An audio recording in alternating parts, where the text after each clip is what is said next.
They're coming home. Here comes the throw. Morgan, big collision. He holds on. Out at the plate. Hayes is down. Still clutching the ball.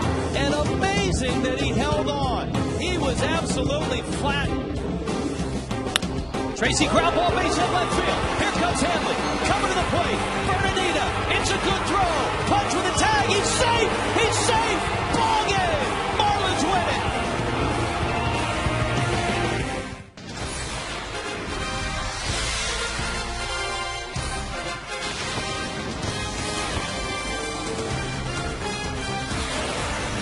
And that was just the 10th inning last night. Outside Sun Life Stadium, Marlins and Nationals getting ready to finish this three-game series. The Nationals got game one dramatically, painfully. The Marlins captured game two.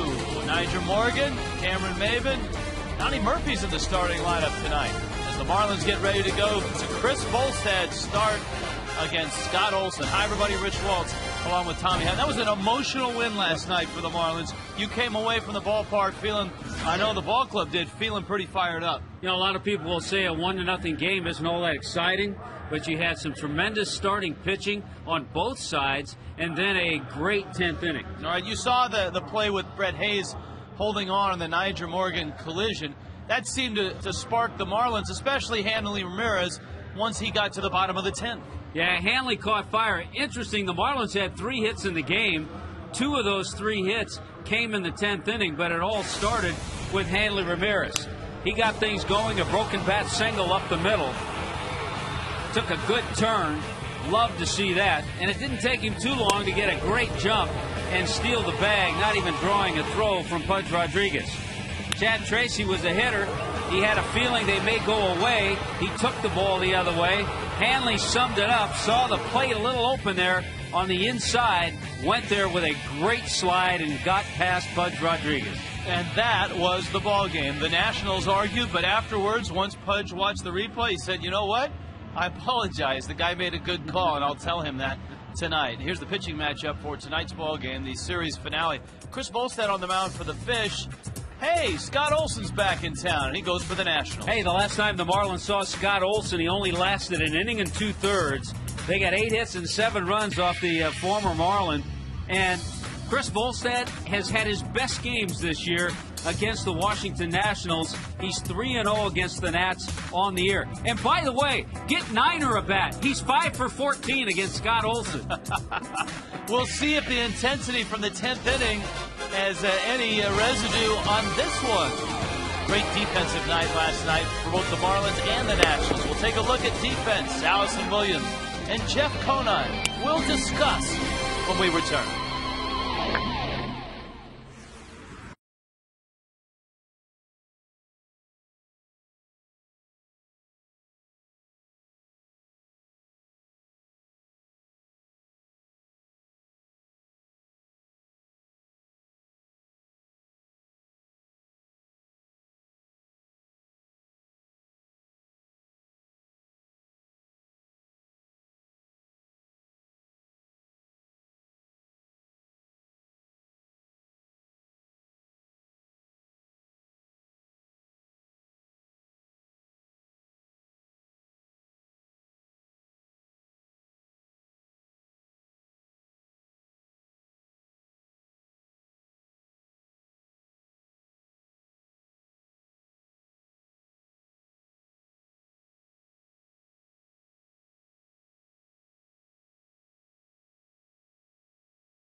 Crowd getting settled right now. The Nationals and the Marlins ready to finish off this three-game set to get our night started. Allison Williams, Jeff Conine. Good evening, folks. Good evening, Rich. Good to be with you as we get a little sunflower seed shower here.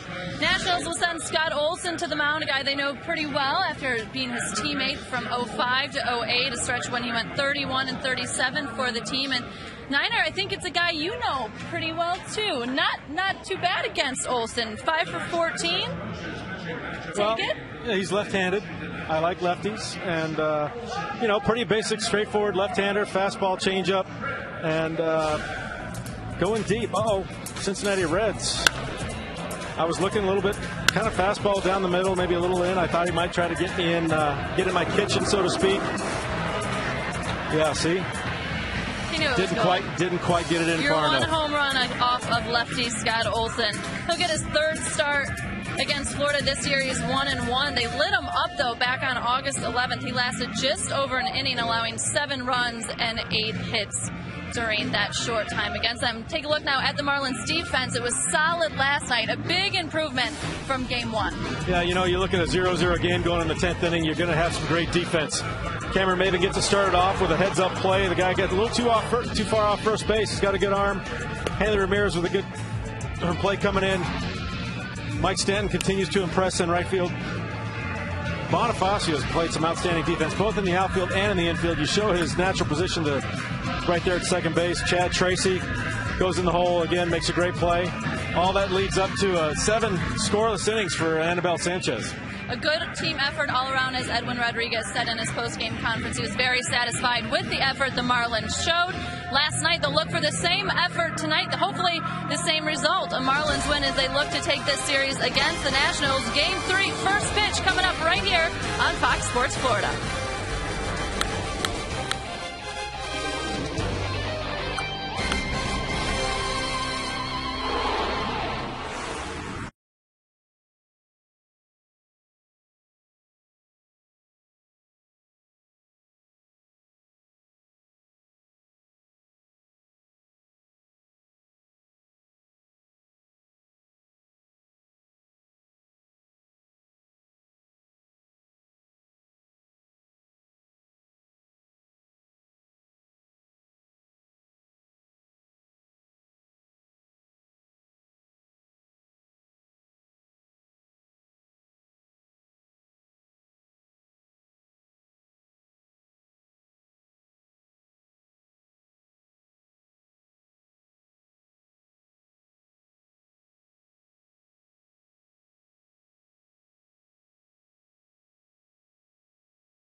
Nyjer Morgan getting set to stand in against Chris Volstad.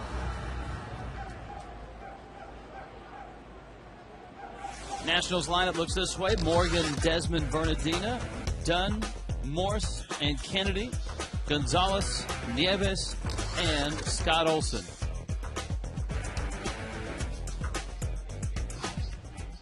Nyjer Morgan standing in. Chris Volstad delivering. And that pitch foul back to the screen. And the count is 1-1. Morgan, of course, involved in the play last night in the top of the 10th inning. Brett Hayes, a separated left shoulder. and out at the very least 3 to 4 weeks, and so it sounds like his season is probably done. And certainly a tough break for the Marlins. A terrific play by Hayes. Morgan pops up a bunt, and it lands foul. There were questions after the ball game as to whether that was a dirty play, whether it was just a clean baseball play, or whether it wasn't a real smart play. And I think the consensus out of the Marlins clubhouse was not a dirty play, but certainly not a real smart play. And it looked like Morgan easily could have scored had he just slid. Yeah, I think he made up his mind as he rounded third. That's what he was going to do. And by the way, even though the count's 3-2, working quickly is Chris Volstad. It's something that he did very well in his last start in Atlanta. 8 innings, gave up just 6 hits and a run to the Braves, and had a tremendous pace. Got the ball, didn't think too much, got the sign, and went ahead and threw it. And he strikes out Nyjer Morgan. Orshead brings you the defenses tonight. First, the Marlins. Check out the defense. There it is with Logan Morrison, Maben, and Stanton. Wes Helm starting tonight against the lefty. And Donnie Murphy gets the start. His first start at second base for the Marlins this year. Brad Davis, who also handled Chris Volstad in that game in Atlanta. So they're a good combo. They work well together. And Desmond runs up to bunt, takes down low. Desmond 1 for 9 in this series. The kid from Sarasota got the start at shortstop last night. He got the night off in game 1. Hits that one hard by Hanley and in the left. Morrison picks it up. And Desmond is aboard. Brian Zimmerman getting the night off for the Nationals. Roger Bernardina hits third. No Zimmerman tonight. That's probably good news for Volstad. Zimmerman's had success against Chris. Zimmerman against Volstad, 11 for 18. I guarantee he wanted to play. He's banged up a little bit. Jim Riggleman, his manager, wanted to give him tonight off. They have an off night tomorrow, so that'll be 2 in a row. But I'm trying to think. It might be the first time he's never played in a game against the Marlins. Bernardina fouls it back. He has a couple of hits in this series. He was 0 for 4 last night. He had a lot of company. There were a lot of 0-fers in the box score after last night's game. The Nationals had just 4 hits. The Marlins had just 3 hits. And 2 of the Marlins hits came in extra innings. That was close. Desmond almost got picked. That's one thing that Volstad has worked on, is his move to first. A little quicker move to the plate. He's out. Wow. Did I miss something? No, but Darryl Cousins did. There's another look. Maybe I just saw a different angle. Let's do it on a little Exmo here. He's out. He got him.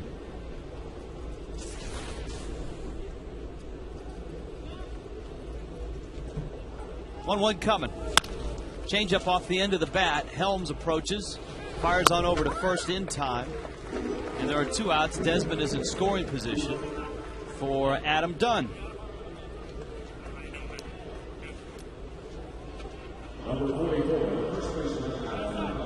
Dunn has homered, and the last time he saw Chris Volstad, or the last time he saw the Marlins, I beg your apologies or your forgiveness. Sometimes you get let off the cliff. Sometimes you're able to keep the train on the track. Yeah, and every once in a while there's a net, too, when you go off the cliff. Volstad, this is... And sometimes they're not. Down low, Dunn. Hey, the bottom line, regardless of all that, we talked about Zimmerman's numbers against Chris Volstad. Adam Dunn is 8 for 16 against Chris. One of those 8 a home run. And it went real far, believe me. No doubt. He leads in no-doubters. Well, Chris had a complete game against these Nationals back in May 1st. Yeah, Volstad against the Nationals in his career, 4-1, an ERA of 4.5. You pointed out his last start in Atlanta. You can go even back further. The previous start, he beat Houston 6-3.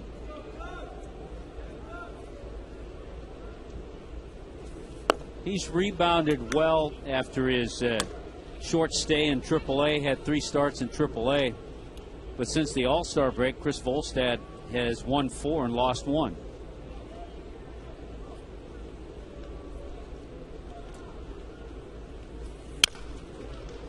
Ground ball in the hole, it's short. On the shift, Hanley was way over. Throw behind the runner, and Desmond is there. Marlins had the shift on. It's not often done, goes that way. But for him, it turns into a rare infield single. Yeah, and he didn't really go that way purposely. It looked like he was out in front, hit it off the end of the bat, a little squibber. Hanley makes good play to get there, but didn't have a play at first. So tried to throw behind the runner. An alert third base coach, Pat Listash, letting Desmond know, stay here on the bag.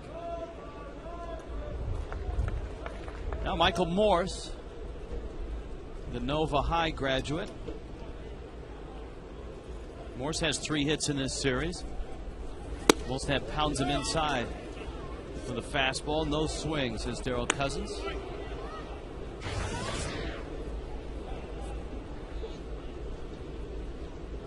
So a couple of hits, a couple of outs.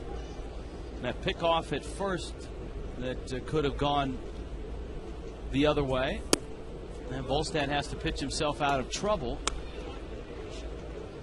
He's behind in the count, 2-0. By the way, our website, HitTrackerOnline.com, which gives us home run distance, still hasn't posted the Dunn home run or the Zimmerman home run. That one's in the center field, and Morse gives the Nationals a 1-0 lead.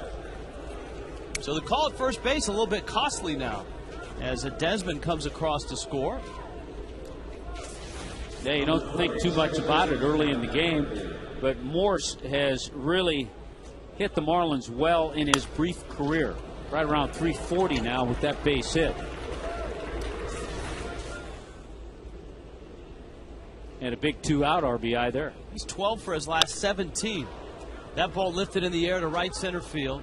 Stanton is tracking it, and he makes the catch. Nationals get a run on 3 hits. 1-0.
El botón del zap.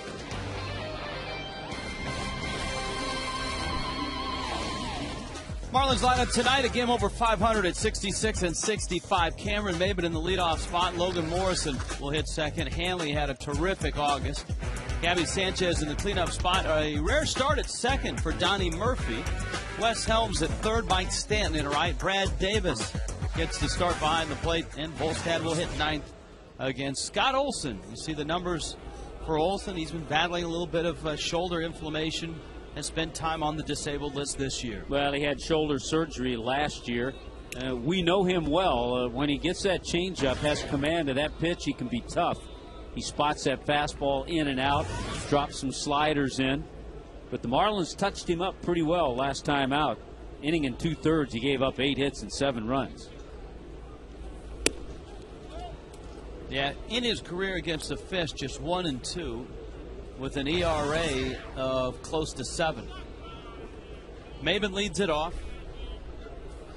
And Olson misses down low with a fastball. Cameron overall at 236. Has hit well since coming up from the minor leagues. Although in the leadoff spot, Tommy, I think the Marlins, if Maben is to be a leadoff hitter in his career, they would like to see him be a little more selective and take a few more walks. Yeah, he's gone 9 for 30 in the 7 games up, but no walks. 3-1. Now, Scott Olson did have a good game against the Fish back on April 30th right here in this ballpark. He walked him. So there you go. Cameron Maben gets his first walk since coming back up. That's a good sign. Got some speed on base. Logan Morrison's coming up. Horsehead, maker of premium meats and cheeses. All right, Bernardino, Morgan, and Morse in that outfield. Alberto Gonzalez starting at third base. Ian Desmond, the shortstop. Adam Kennedy, Adam Dunn, and Will Nieves is behind the plate. So we're featuring Adams on the right side of the infield.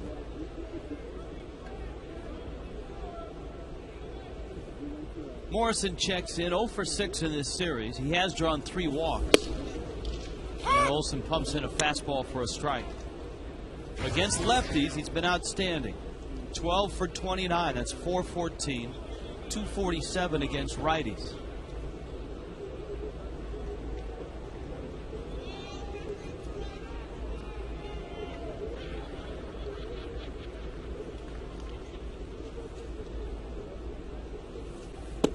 Marlins will see a lefty on Sunday against the Braves, and at this point Mike Minor will make the start for the Braves against Alex Sanabria.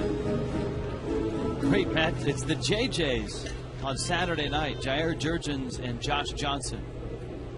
Scheduled to throw on Friday night, Derek Lowe and Ricky Nolasco.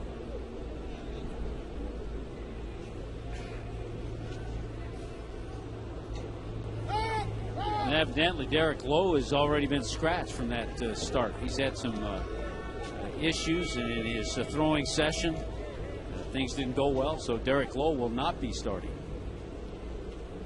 Could see Kawakami, Kenshin Kawakami. Both those guys battling injury issues. Of course, Nolasco with that knee. 0-2 coming. Maben is back in. Pudge not behind the plate.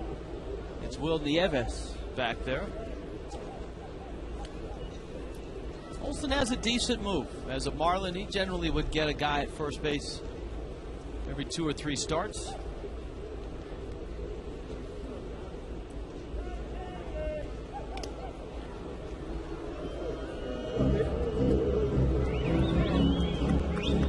To Logan.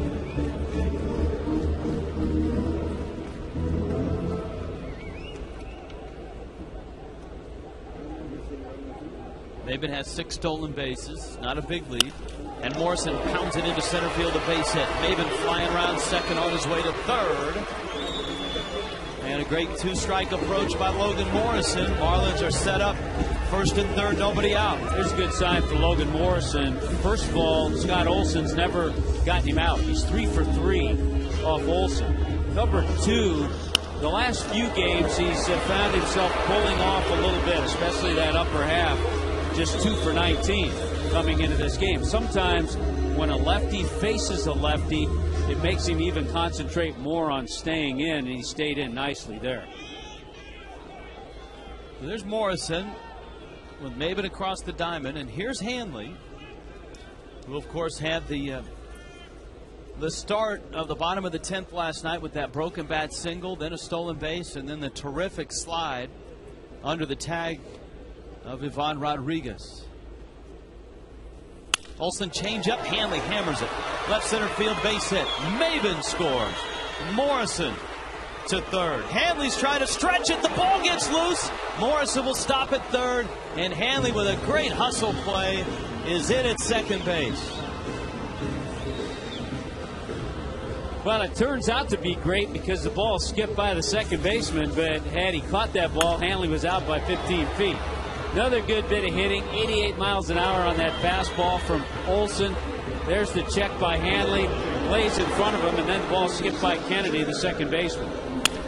So Hanley continues to stay hot, a 9-game hitting streak, 17 for his last 33. Gabby Sanchez now, 1-1 game. And runners second and third.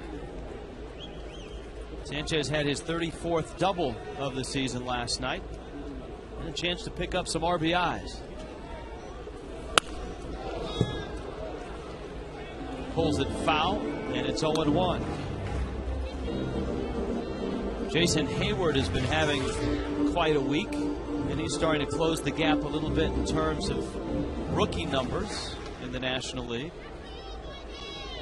Hayward now with 64 RBIs, 6 behind Gabby.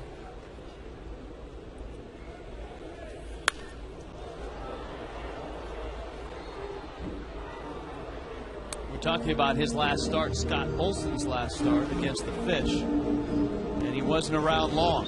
That was back on August 11th. The Marlins scored 4 runs on 5 hits in the first inning, and then picked up 3 more runs in the second. Foul tip. Gabby's in the cleanup spot, and the Marlins are hopeful that Dan Uggla returns to that spot on Friday night. The Marlins being extra cautious with the groin strain, and with the day off tomorrow, a chance to give Uggla 2 more days off before he returns to the lineup. Yeah, the consensus is he'll be back in the lineup Friday night. 0-2.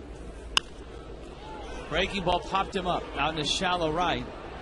Kennedy's out, makes the catch over his shoulder, and everybody holds on, and so Donnie Murphy comes up with 1 out and runners second and third. I was curious how they would score a base hit of Hanley, and it has been scored a double. I guess there really is no other way. He never hesitated around first, so it wasn't that he went to second on the throw, so it's a double.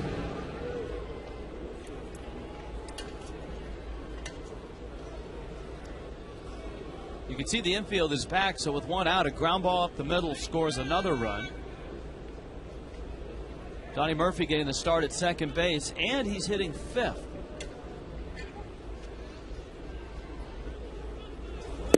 All of a sudden now, Olson settling in with the changeup. He threw some good changeups to Gabby, and a good one there to start Donnie Murphy with. Murphy an 0 for 2 series. Still a very productive season.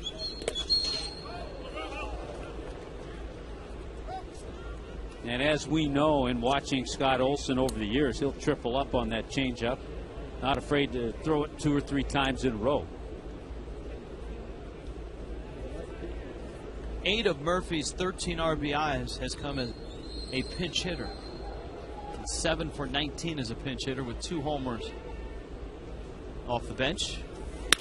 Drives that ball to left field. It falls base hit. Morrison coming. Hanley stopping. And Lomo will score. Donnie Murphy makes it 2-1. It's an interesting shot at third base because as Morrison was waiting to see if it would drop, Hanley was just arriving. Well, runner at third, Morrison goes back to tag up. Hanley's at second. He's got a better angle. He sees that it's going to drop in front of Bernardina. There's Lomo tagging up, and Hanley's right behind him. Think about Joe Espada, the third base coach. He has to handle Morrison, get him into score, and at the same time move down the line to hold up Hanley.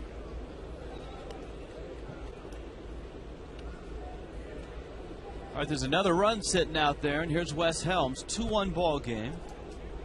Murphy is at first base. Hanley has a good lead at third. And that pitch is taken for a strike. Hanley had such a good lead, Tommy, that if Scott Olson had gone over to first, I think Hanley bolts for the plate. Because he had a good 20, 25-foot lead, and he was walking towards home plate. Well, it looks like and appears Hanley feels pretty frisky tonight. So you never know.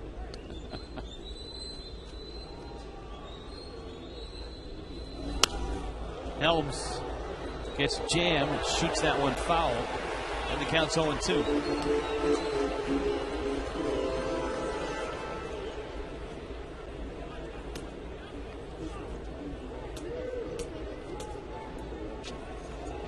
So the count 0-2. There's Murphy. You saw Hanley. Dunn's holding them on. Infield is back for 2. Olsen against Helms.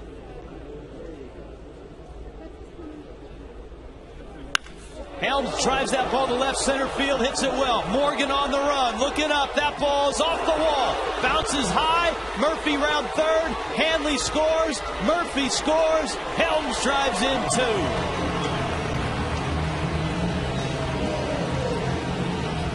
Gracious, was that ball hit a long way without getting out.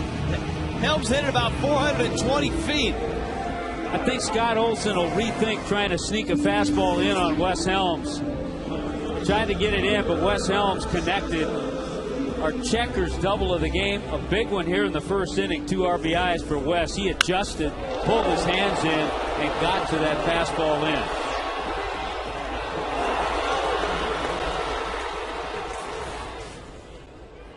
And here's Mike Stanton with Helms in scoring position.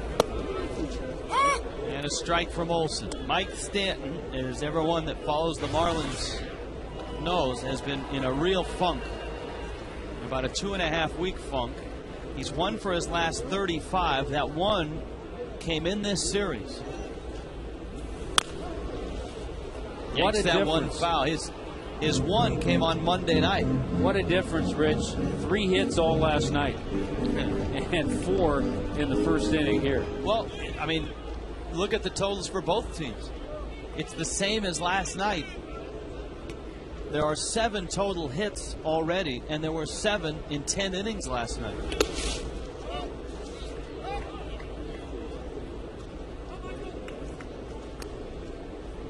Toyota trend.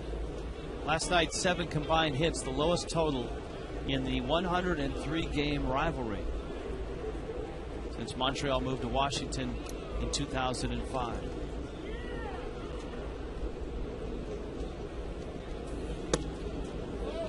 Mike takes inside. It's 2-2.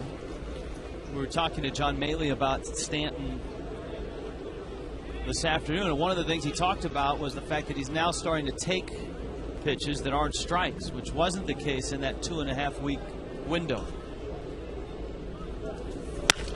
Hits that one hard on a hop. Gonzalez in time to get him.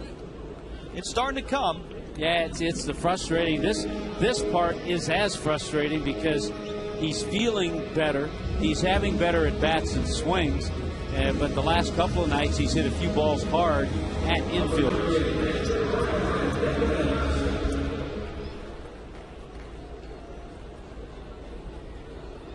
Brad Davis now. And Davis will, in all likelihood, be getting the bulk of the work from here on out. The Marlins called up Chris Hatcher as their backup catcher, with Brett Hayes now injured. There's really no need to put anybody on the disabled list. Now that you've hit September, rosters can increase. And the Marlins increased theirs by a couple, with Hatcher coming up and Jorge Sosa being called up as well. And there's probably a few more names to follow in the next week. I would imagine Chris Hatcher was Brad Davis's backup catcher last year in Double-A.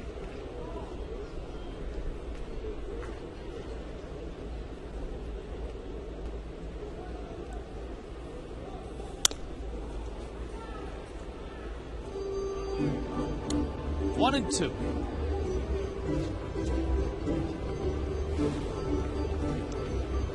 Chris Hatcher, Jorge Sosa. Hatcher better known for his defense than his bat, and when he steps on the diamond for the first time, it will be his major league debut. But the Marlins have gone through 3 catchers now. The suspension of Ronnie Polino. Of course, before that, the elbow injury to John Baker, who did have a setback the other night. And now Brett Hayes.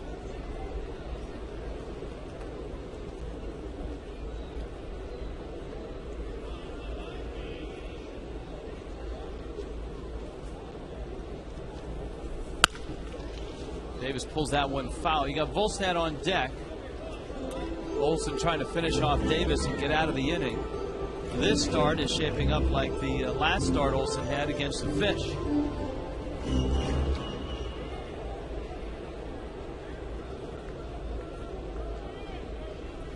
Olson always works up a good sweat here. Usually douses his hat in cold water as well before a start in this ballpark. That ball's fair, and into the corner it goes. Helms will score.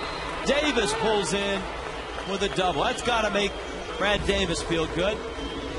Getting the start in place of the injured Hayes, and he contributes. It's 5-1. 5 runs, 5 hits here in this first inning. Good battle by Brad Davis. And again, each time Olson has tried to sneak a pitch in, he got hurt doing it to Wes Helms.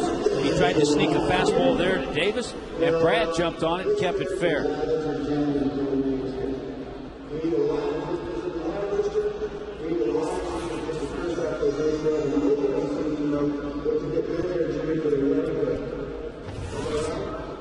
So then a whole lot Steve McCatty can say to Scott Olson.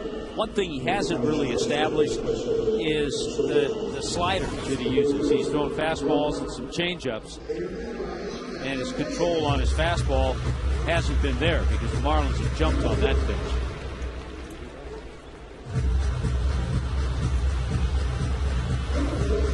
Volstad pulls in now as Steve McCatty's visit is done.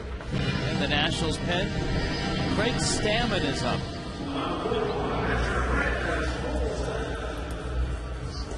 Foley has 4 hits this year. He's driven in a couple.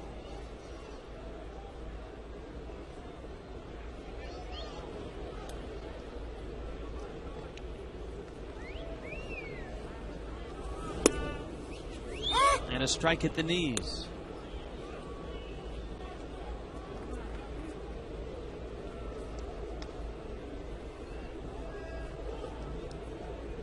Day off tomorrow, Atlanta on Friday.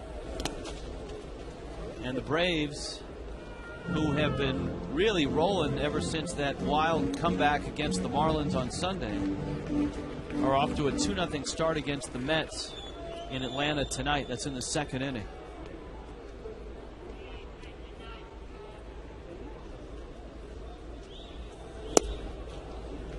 Volstad goes down swinging, but the Marlins get to Scott Olson. 5 runs worth on 5 hits. And a great start for the Fish.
Hey, you can visit the new ballpark headquarters and register to win an all-star poster autographed by Hanley Ramirez and Josh Johnson. Take a brief tour of the new sales headquarters. Take a look at the new stadium being built. The number to call, 877-411-2012. 877-411-2012. Tommy, Rich, we were there today. We were there today. We had a great tour of the new ballpark today.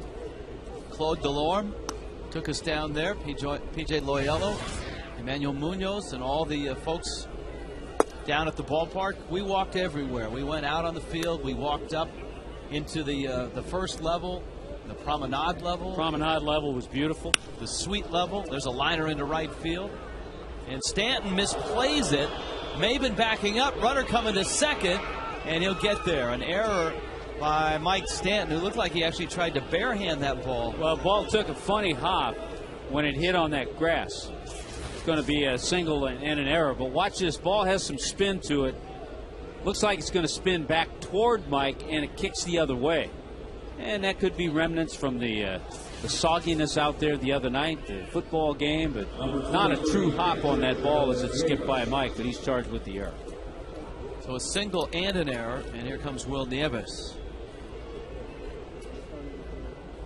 Nieves giving Pudge the night off. Pudge playing the first two games of this series. And Jim Riggleman, the manager of the Nationals, I think doing the same thing with Pudge as he's doing with Ryan Zimmerman. Day off tomorrow. Get a guy 2 days off. And have him ready for Friday night. Counts 1-0 to Nieves. He's battled some injury issues. A couple years ago, Nieves... Yankees, Padres. This is his 15th pro season. He's a guy that has had a ton of minor league time.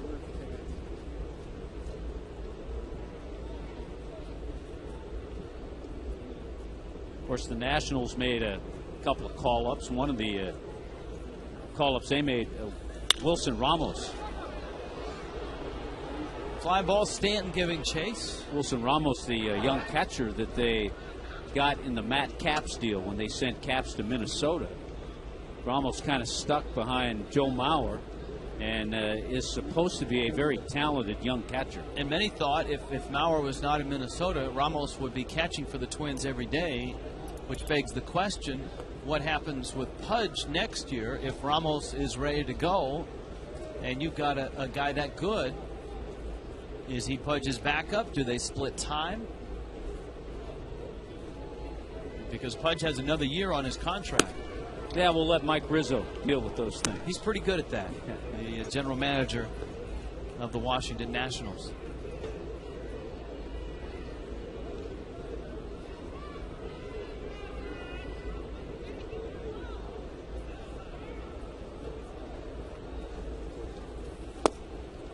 Right down the middle.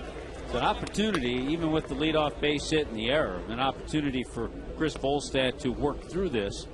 If he can get Nieves, he then has Scott Olson before he gets to the top of the order. Hit him in the arm. And so Volstad hits Nieves. That doesn't help because now Olson will be up there bunting.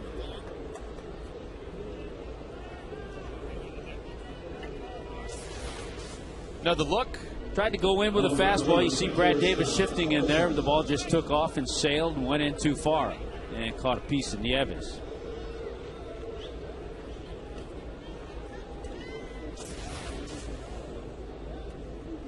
So here now is Olson with a couple of sacrifice bunts.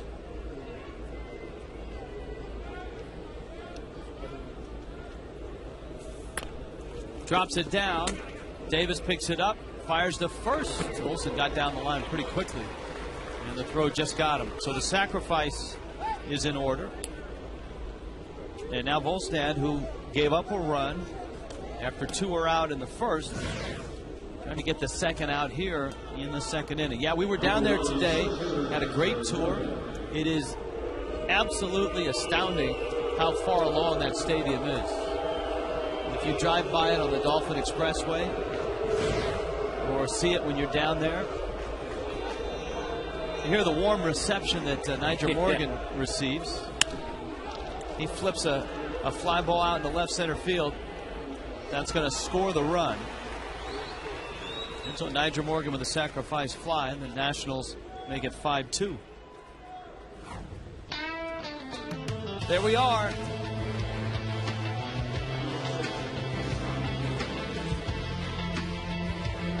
Just amazing to see that right there. That thing you just saw is part of the movable roof. That's one of the three main pieces, and that's the site. We were standing in the broadcast booth up on that third level. That's a liner in the left field, down the line, into the corner it goes. Ian Desmond has driven in a run, and the Nationals come right back and make it 5-3. Well, this is not what Chris Volstad wanted to do, go out there after his club gave him a nice lead to get the Nationals right back in it.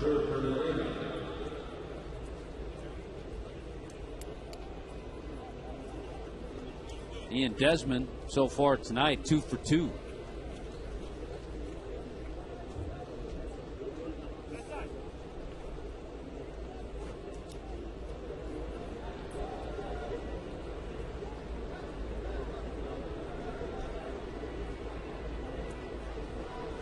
Roger Bernardina.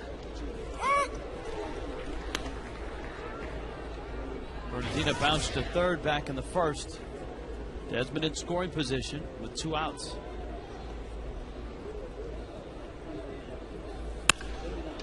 There's a liner to left. Morrison, a sliding catch. And that saves a run out in left field.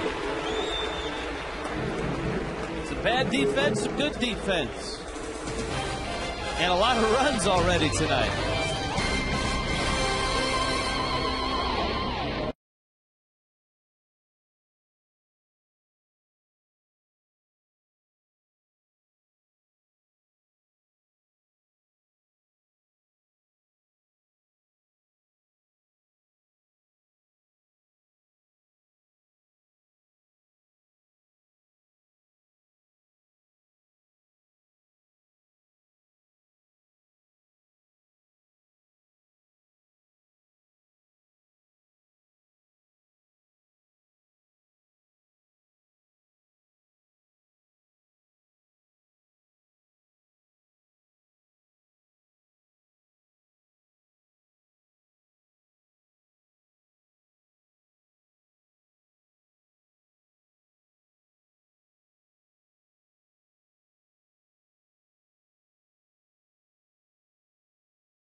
By Toyota moving forward. How about AT&T? Find out what's possible with the nation's fastest 3G network. AT&T, rethink possible. Perfect weather tonight. We've had one night with a long rain delay, a little bit of rain last night. Neither pitcher has looked sharp in this one. The Marlins sent all 9 men to the plate, and 5 of them scored in the first inning. The Nationals have 3 runs off of Volstad, and Maben lines out to open up the second. What was your biggest impression going down there and looking at the ballpark today? Well, number one, as you said, impressed with how far along it is. Walking through the promenade area, walking into the clubhouse area. We had a chance to walk into the area where the players will have their lockers. Also walking down into the founders section where there's that'll be extremely close to home plate. That's one of the things that was that struck me is how close the seats are to the diamond. The dugouts are very close to home plate. There is very little foul territory in the ballpark. it's a pitcher's park in terms of dimensions and outfield dimensions, but not a lot of foul territory. That means all the seats are right. Kind of helps the hitters. Yeah. And we went up to the very top deck down the first base line, and we stood up there where those very top level seats are. And to me, I was impressed with how close those seats are to home plate. See that little square there? Right in here. That's home plate.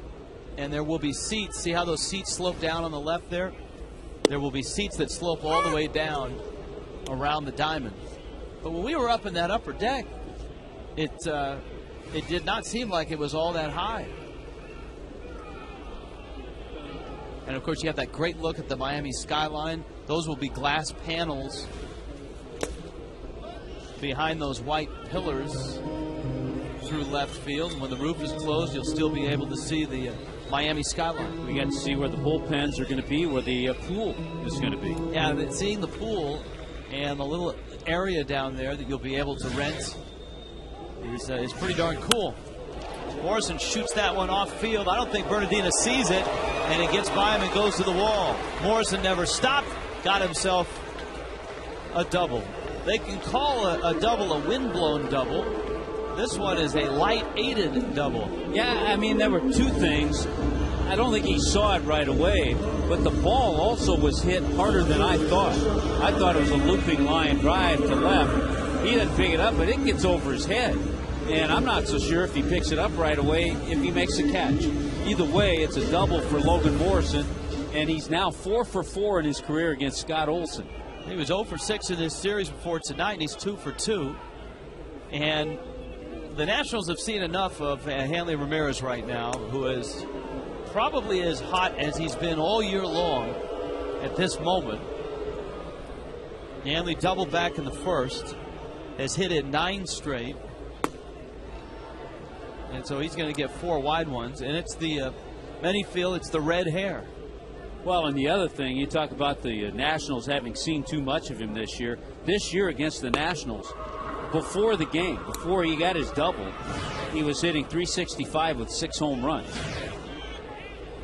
Kicking a little dirt on the spikes of Gabby Sanchez on deck. And we'll see how Gabby handles that as he comes to the plate now with runners at first and second and 1 out. I mean, Gabby's a guy that's driven in more runs than Hanley. He's driven in 70 this year. Now, here's a question. I think they would have done the same thing, but if you have Dan Uggla in the lineup hitting behind Hanley, do you do that?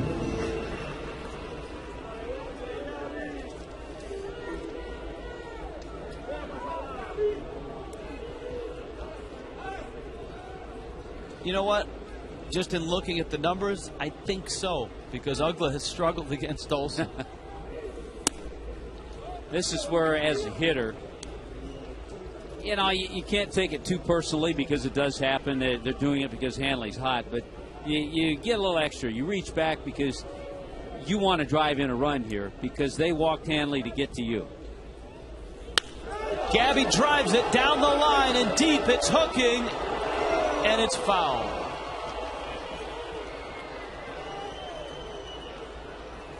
Almost. Started out fair, I believe, and then hooked right toward the last minute. Had home run distance. So it's 1-1.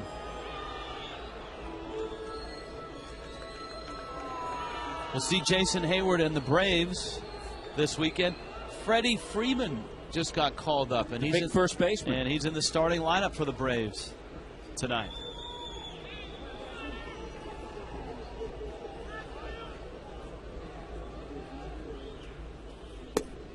Breaking ball misses inside. So you're going to see some of the top rookies in the National League with Hayward, Sanchez, Morrison, Stanton, Freeman.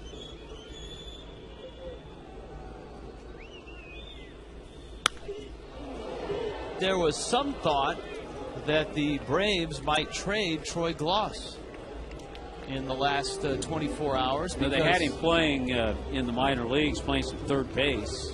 I seriously doubt he's going to play much third base with the job that Prado's done there. and Infante. If Infante was struggling, okay, maybe you put Prado back at second, but Infante hasn't struggled at all. No, he's 2 for 2 tonight. He scored 2 runs. Gabby pulls that one foul. And, of course, Derek Lee is there now, but he has health issues as well. And he's a veteran, but if you're counting on him from this point forward to be the guy day in and day out, there's a possibility that an injury could take him out. He had a little side issue, now a back issue.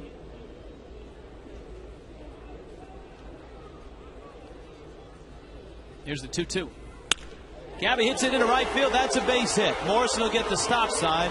Morris has a good strong arm, and he shows it off with a perfect throw. Bags are loaded, and it's Donnie Murphy time. Gabby Sanchez to a tee. That was a great pitch by Olson. 2 strikes, goes away, probably a ball, but Gabby just reaches out, pokes it through that hole on the right side, and you're right about Morse. Drafted as a shortstop, he charged that ball well and has a strong arm. So that's a beautiful thing right there. You get 2 strikes. That's a 2-strike swing. That's the definition of a 2-strike swing, and it turned out to be a base hit. So Donnie Murphy, an RBI single back in the first. And the Marlins knocking on the door again. The one, I guess, a notable trade last night before the playoff roster deadline, so to speak, was Jeff Francoeur from the Mets to the Texas Rangers.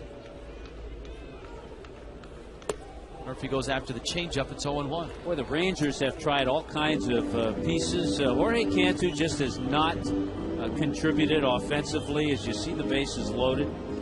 Cliff Lee has extremely struggled since becoming a Ranger.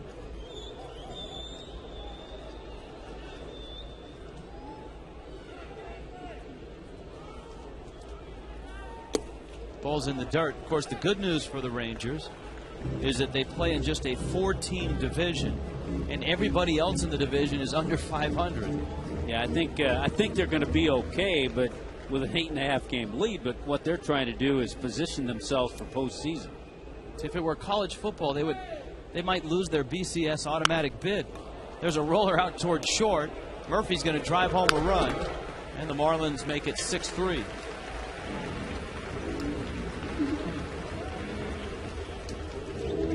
So Murphy, a couple of RBIs. And Wes Helms is coming up. Yeah, this ball kind of squibbed off the end of the bat. So the only play that Desmond had, the shortstop, was to go on to first.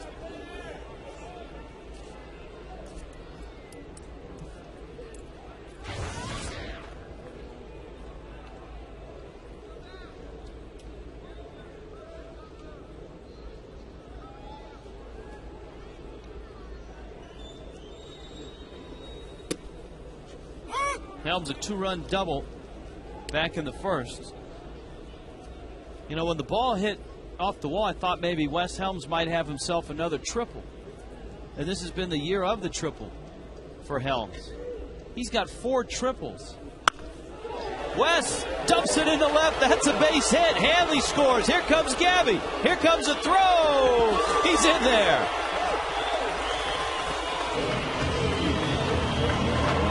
Boy, have a night so far, Wes Helms. He's 2 for 2 with 4 RBIs. Didn't hit that one as hard as a double, but it produced just as much. Stays back. Saw him taking batting practice today. He was really working on that. Stays back, and that way he's able to get to a changeup. He pulls it, the throw a little bit offline. Gabby able to come in too. And that's going to be all for Scott Olson. Jim Riggleman on his way out. And the Nationals going to have to dip into their bullpen. 8-3. Marlins on top here in the second. Craig Stammen comes in for the Nationals. Fish off to a great start. Up by 5. We're back after this.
We haven't even played 2 innings.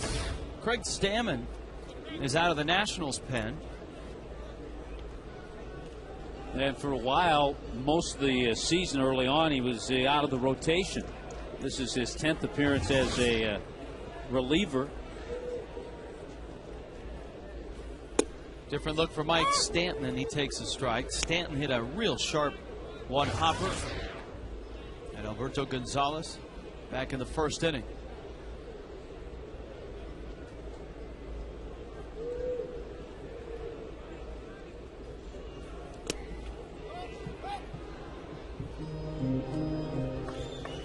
Ball and a strike. Well, you talk about similar numbers. Scott Olsen's last start against the Marlins, an inning and 2/3, 8 hits, 7 runs. Tonight, an inning and 2/3, 8 hits, and so far 8 runs. He's responsible for Helms. Stanton drives it left field. That's deep. That's gone. That's blue seat country. Welcome back, Michael Stanton. Don't worry. I think the big guy's back. Last 3 or 4 games, we've seen improvement, and that's what you love to watch for. And just watching him handle this whole situation has been spectacular. I talked to his dad last night after the game. He's been here for a little support as well.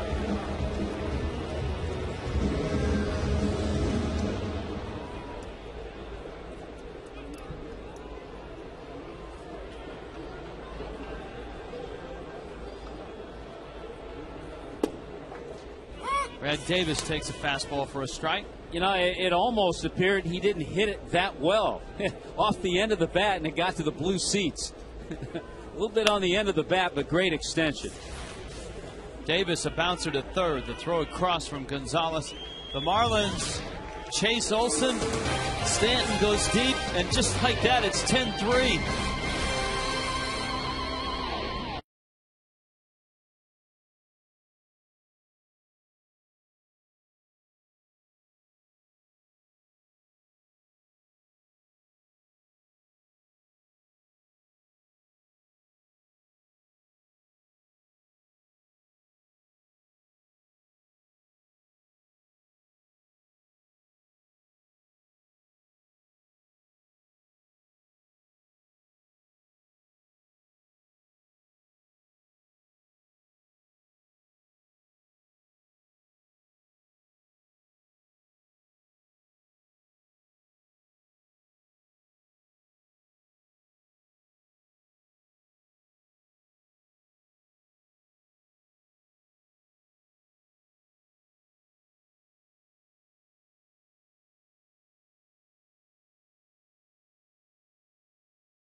This is a wild one here. The Marlins on top by 7. Let's check in with Allison.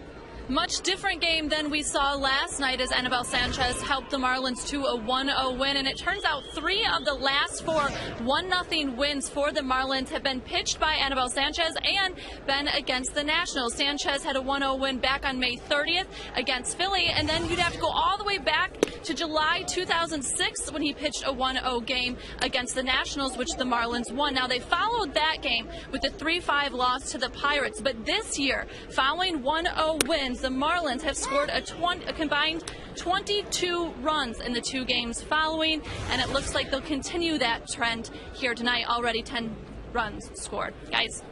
Yeah, you're right, Allison. I think Sanchez is a lot like Josh Johnson in that with a little more support, he could easily have 13, 14 wins. JJ certainly with all the blown saves from his bullpen should be up 15-16 wins. And you look at Sanchez after last night, Tommy, his ERA is 3.14. And that's getting a little closer to the top 10 in the National League. Well, I think the thing that was impressive about Anibal last night, his ability to throw 126 pitches. He threw a career high, 126 pitches. But even in that last inning, was throwing fastballs 93, 94 miles an hour. Volstad looking at Adam Dunn here. High fastball. Volstad thought it should have been called a strike. Kind of walked off the mound a bit. It's a big man at the plate. Let's see where it ends up on Fox Tracks. Or not. Here's a swing and a miss. Well, we know where that one ends up. A swing and a miss. That one's easy to figure out. Don't need Fox Tracks for that. All right, keep your fingers crossed, Hud. Here we go again. Fox Tracks brought to you by Toyota. Let's see it. I'm thinking of that cliff theory. See, now there's pitch number 6. Yeah, which, it's in there. Which was a strike as well.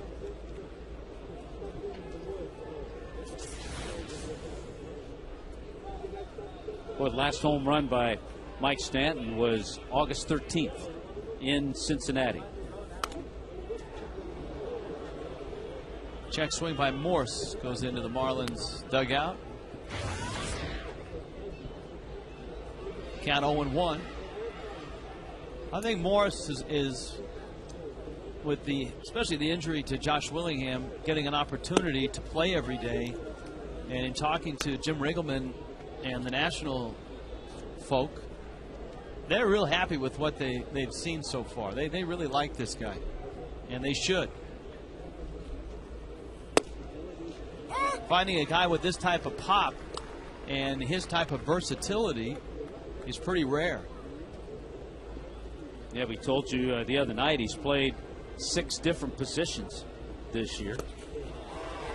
Goes after the breaking ball. Volstad buried it, and he picks up a couple strikeouts to open up the 3rd inning. He has struck out 3 tonight. Good job, a good pitch. He showed Morse some good fastballs. Morse saw him strike out Dunn with a good fastball, but then he ended up throwing him the breaking ball to strike him out. Adam Kennedy, fastball up. Kennedy just 1 for 11 in this series. Had a good month of July. Marlins will see the Nationals on their next road trip. A 4-gamer in Philadelphia, including that day-night doubleheader on Monday, and then a weekend series in our nation's capital.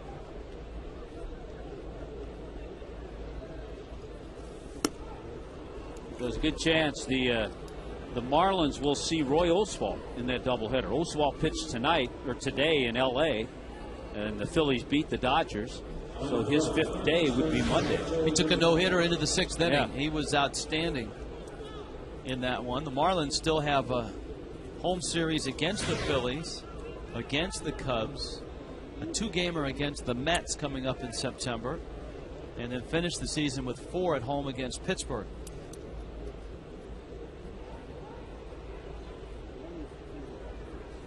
Alberto Gonzalez takes a breaking ball for a strike.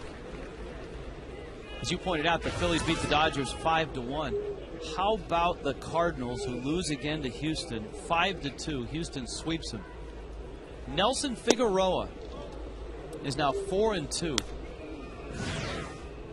How about this 3-game series? They were swept 3 games. Cardinals scored 2 runs in the 3 games. They were 1 for 18 with runners in scoring position, and Albert Pujols was 0 for 10. And, of course, this is the weekend coming up, the big weekend, in which the Cardinals and the Reds, remember they were talking about that series when we were in Cincinnati a couple weeks ago. Well, if the Reds win tonight, they'll have an 8-game lead in that division. That one almost hit them. I think it did. Actually, it did. Glanced off of some part of Gonzalez, maybe just his jersey. Yeah, you could kind of hear it. Just tick that jersey as it went by. So after striking out Dunn and Morse, a walk to Kennedy, a hit batter. And right now, Chris Volstad would like to go deep in this game because you have a 7-run lead. But the way he's throwing with the number of pitches and losing sight of the strike zone the way he has, he's not going to last real long.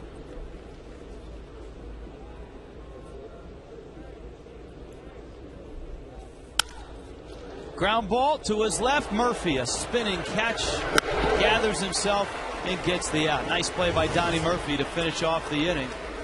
We have played 2.5. When we get back, Edwin Rodriguez, the skipper of the Marlins, will join us.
Third, and we're pleased to be joined by the skipper of the Marlins, Edwin Rodriguez. Hi, Edwin. How are you? Doing all right, Rich. Tommy, doing fine so far. Good. Yeah, we just said it's a lot easier to talk to you with a 7-run lead. How about the offense tonight after last night? Oh, outstanding. Those guys, they came out swinging, so they're doing a good job keeping Volstad on the mound and keeping Volstad, giving him some room to work. Hey, Skip, I want to ask about your young slugger, Mike Stanton. It's been a tough 2.5 weeks for him, but it looks like he's coming out on the other end now. He's hit balls hard, and of course, he homered in this ball game. Yeah, I think he's going to be fine. He's going to be fine. He's been handling this whole situation very good. He's been working hard, coming in early, and working with the hitting coach, John Maley. But I'm more concerned about how he's going to handle this mentally, that the slump itself. But so far he's been doing great. Your catching situation, we talked earlier about Brett Hayes, a separated shoulder. The rest of the way, you're going with Davis and Hatcher? Well, so far we're going with BD, with Brad Davis, and we have Hatcher, Chris Hatcher, coming up from AA, AAA. And then we're trying to get some help. I think we're in the process of signing another catcher today or tomorrow with big league experience. Oh, that would be good. Hey, one last question, Edwin. The guy behind you, Dan Uggla, is there a chance we'll see him Friday night in the lineup? Dan Uggla, let me see if I recall that name. Oh, yeah, the second baseman. Yeah, chances are he's going to be fine for Friday. All right, Skip, you're doing a nice job. Thank you for the visit. Thank you. Thanks. All right. Yeah, let's hope Uggs is back in on Friday. Though the Marlins tonight have scored 10 runs in just 2 innings. 5 runs in the first, 5 in the second. We thank Edwin Rodriguez for an in-game visit. And here is Maben.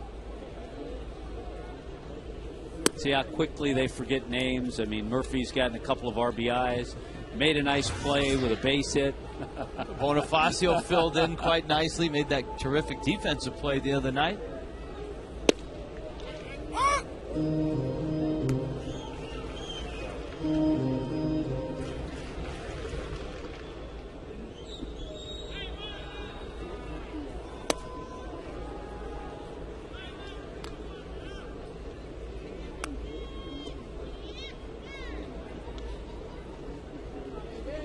Craig Stammen in relief of Scott Olson. 1-2 coming to Maben. Cameron hits a ground ball in the hole. Around it is Desmond. His throw is picked. Adam Dunn going down to get it. And so there's 2 outs. Hey, your opportunity to purchase premium seats in the new Marlins ballpark has arrived. The Marlins now accepting deposits on 2012 on the season tickets for the new Marlins ballpark. 1-877-411-2012 is the number to call and schedule your appointment at the new sales headquarters across from the ballpark. We will have David Samson on in an inning, and we'll talk about what we saw today at the new ballpark site. And we even went in the sales headquarters, which Tommy and I were happy to learn is air conditioned. Yes. With refreshments. Yes, it was a nice visit, a well-earned visit. And we turned down the cafecito. We both went for an ice-cold bottle of water.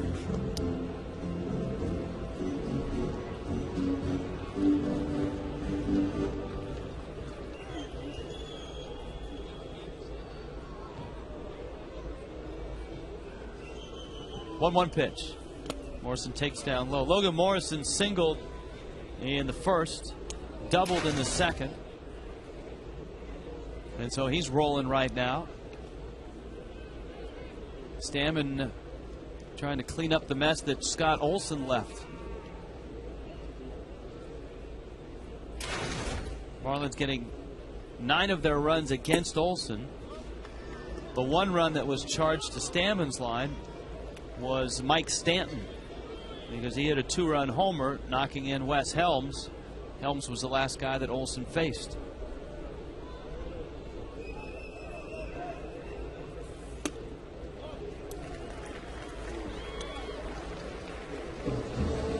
Another walk for Morrison.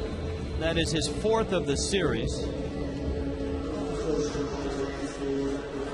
And now the Nationals have really no choice but to pitch to Hanley, especially with the ball game at this point at 10-3 and a runner at first. Yeah, the one thing Jim Riggleman will try to get as many innings out of Stammen. We told you earlier in the year he was in their rotation. Actually, the first 38 games he pitched in the big leagues were all as a starter. Hanley doubled in the first, intentionally walked in the second, and Stammen misses low and outside. So that bit of news from Edwin Rodriguez that the Marlins are trying to sign a catcher with big league experience. Now that's good to hear. I know there's just a month left of the season, and things are a long shot. But to go with Brad Davis, who at this point is a backup catcher, and then have a guy up from the minor leagues who was his backup catcher, it makes it tough. And a guy that doesn't have major league experience.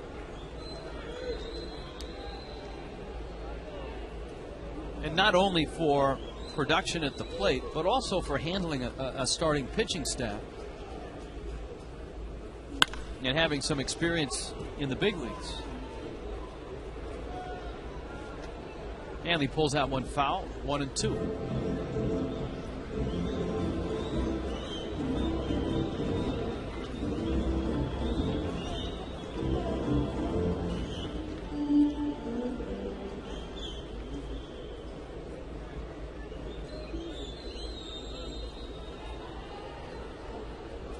Hanley's average has finally arrived at 300.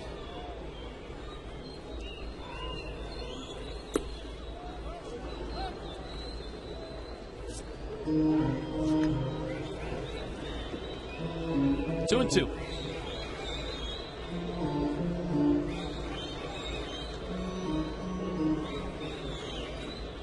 I'm sure that's a small personal goal that Hanley would like to stay at 300. Push it up a lot more.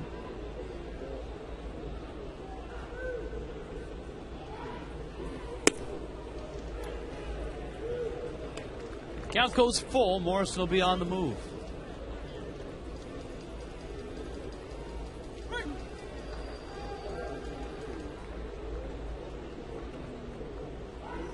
Marlins trying to push themselves back to 2 games over 500. Trying to get to 67 and 65 before the Braves are back in town. Morrison on the move. Hanley takes down low. And that'll bring Gabby up.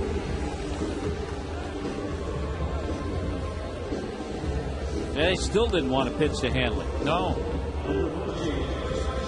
Well, Gabby popped out with runners at second and third and nobody out in the first. He delivered a single to right with a couple of runners aboard in the second.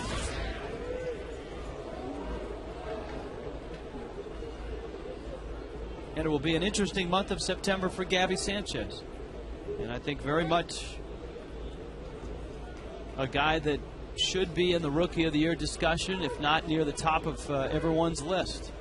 Yeah, there's a couple of things to consider when you talk about rookies, and we've mentioned a number of them. Gabby, certainly, Stanton, Morrison, Hayward. When the Braves come in, they're at a point now in the month of September where they're going a little beyond where they ever have, because the minor league season usually ends Labor Day weekend. And so with the intensity of big league games, which Gabby's had the entire year, now you add on another month to that. You're venturing into territory that you've never been before. Everybody moves up 90 apiece on a wild pitch. And for the guys that came up and joined the rookie race late, like a Buster Posey, he's played a full schedule of minor league games, and now he's in the big leagues, so he's going to play an extra month. Thought he was cooling off, but he had a couple of hits the other night. He's at 330.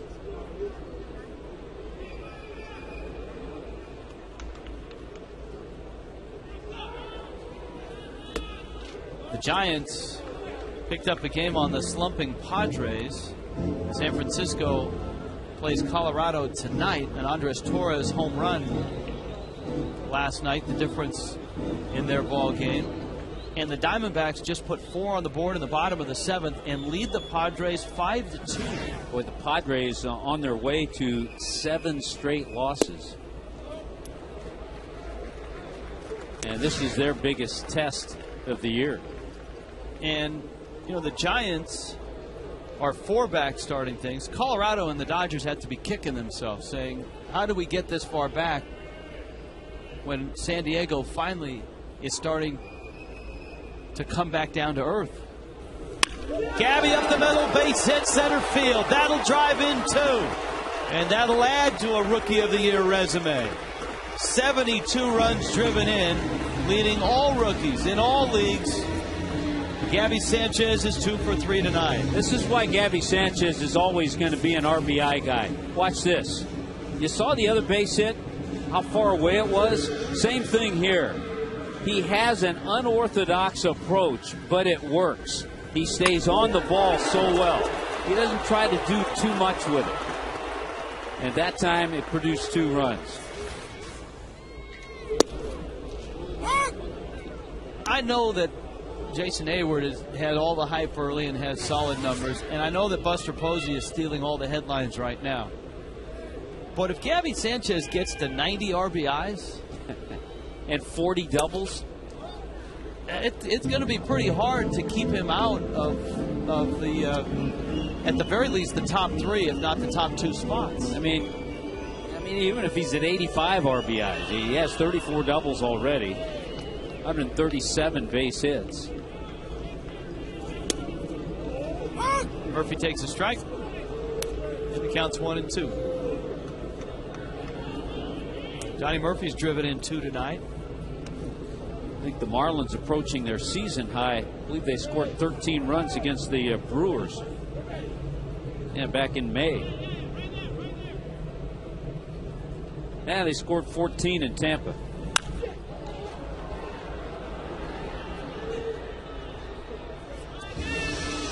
Into the seats, and it's 1-2. Looking quickly, the Marlins have a chance to surpass their season high of 14 against the Rays.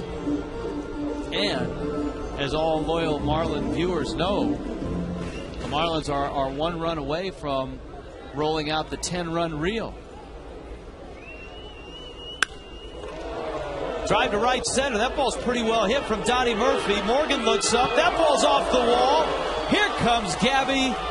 And Donnie Murphy has driven in a run in every one of his at-bats tonight.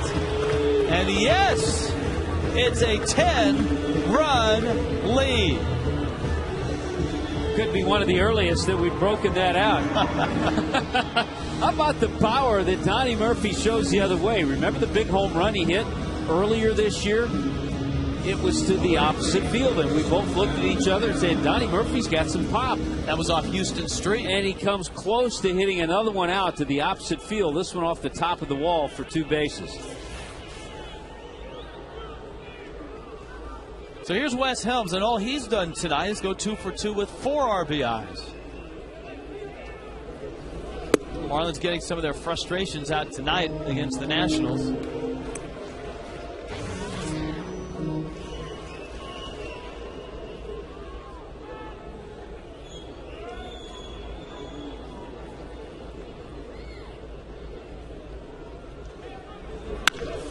Helms drives it into left field. Here comes Murphy.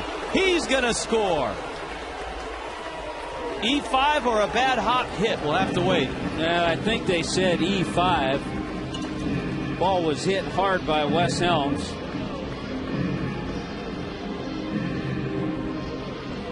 Not an easy play for Alberto Gonzalez. Here's the ball. I'll tell you what, that took a nasty hop right at the end. Watch this. Scorekeeper, you watch it? Bad hop. That's a base hit. That's a base hit and an RBI. I think upon further review, that has to be changed. I think if we take a commercial break, Tommy's going to run down there in a very calm and cool manner. Steve McCatty's out to talk to his chucker. He said, look, we need as many innings as we can out of you. I know you're getting knocked around. Even the umpire shook his head. Marvin Hudson even shook his head in agreement with Steve McCatty. Yep, you're right, Steve. You're right.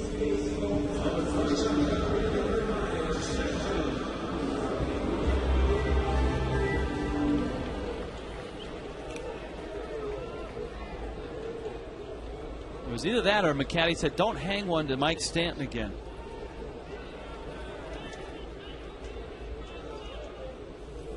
Fastball check swing. Did not go, says Daryl Cousins.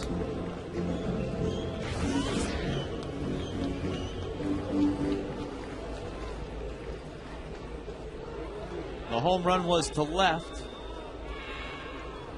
He may have hit the ground ball out harder than the home run. Not this one, though. A chopper out to short. And Desmond flips it out to second. But the Marlins keep adding on. Well, we'll crank up the 10-run reel when we return.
14-3. The Marlins on top of the Nationals. Chris Volstad buries a sinker in on Craig Stammen. And the count's 0-1. Stammen, Nyjer Morgan, Ian Desmond. And it's 0-2, and that's what you want to see from Volstad. When your team has put 14 runs up on the board, they want you to go out and just throw strikes. Yeah, they don't want to stand behind the pitchers walking guys. How about the Major League debut of Aroldis Chapman last night, the hard-throwing Cuban left-hander? He threw 4 pitches over 100 miles an hour. Well, the Reds certainly have momentum, and they got him up in time to get him on their postseason roster. Wow, he could be like a David Price addition, as he was to the Rays. Remember K-Rod back in 2002 for the Angels.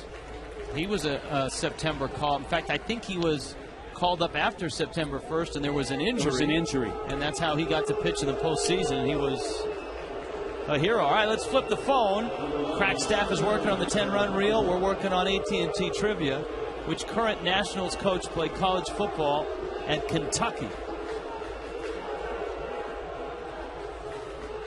Nyjer Morgan gets hit. Now, is that payback? Is that just a little message?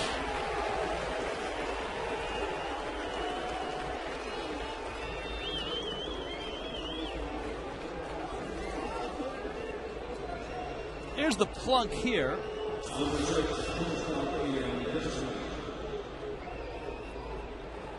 Hey, you know, if you're going to plunk somebody, that's exactly where you want to do it. You don't want to head hunt, throw up there. So if there was little intent there, so be it. He's running, and the throw is not in time. So Morgan figures in a 14-3 game, he'll go ahead and steal second base. To be honest with you, in a game like this, I don't think retaliation is necessary. I think you go after him some other time. I would agree with you. It's just been a real bizarre 2 weeks for Nyjer Morgan.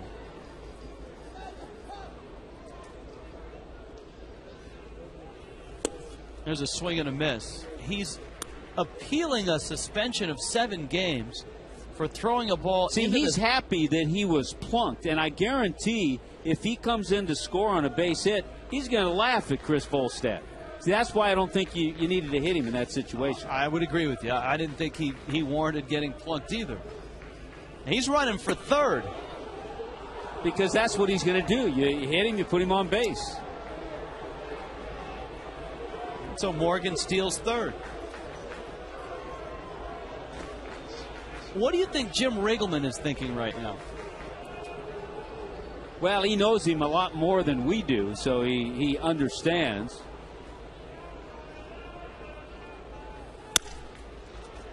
There's a soft liner out in the center. Murphy makes the catch, tumbles over, picks it up. Is he all right? Donnie Murphy's hurt. Morgan scores. Murphy's hurt, and he's coming off the field. Well, he landed awkwardly. He then flipped the ball to Cameron in case there was a throw to be needed. Oh, look at that wrist. He's holding the wrist out. Obviously did something. Wow.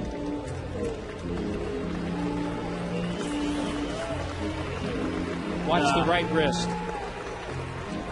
Oh.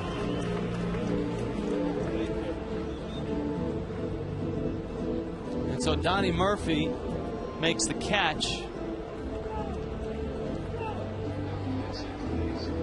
And Bonifacio is going to come in, and Murphy immediately ran into the dugout.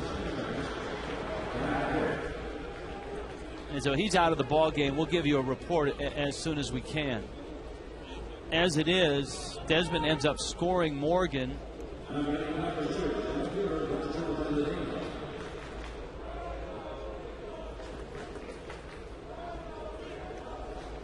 And here is Bernardina.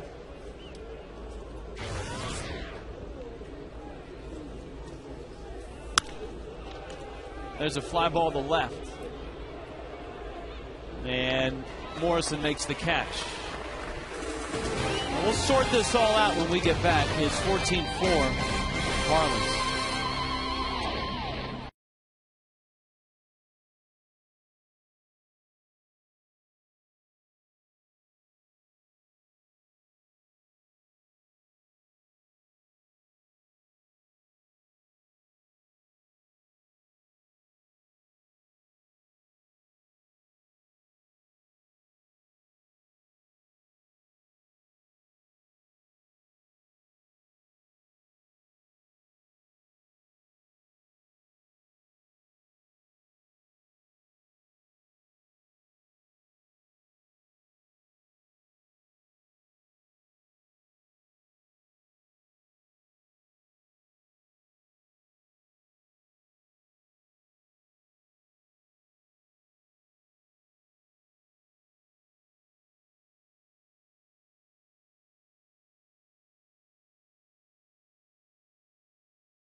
2 weeks. We told you he was suspended 7 games for throwing a ball into the stands and hitting a fan.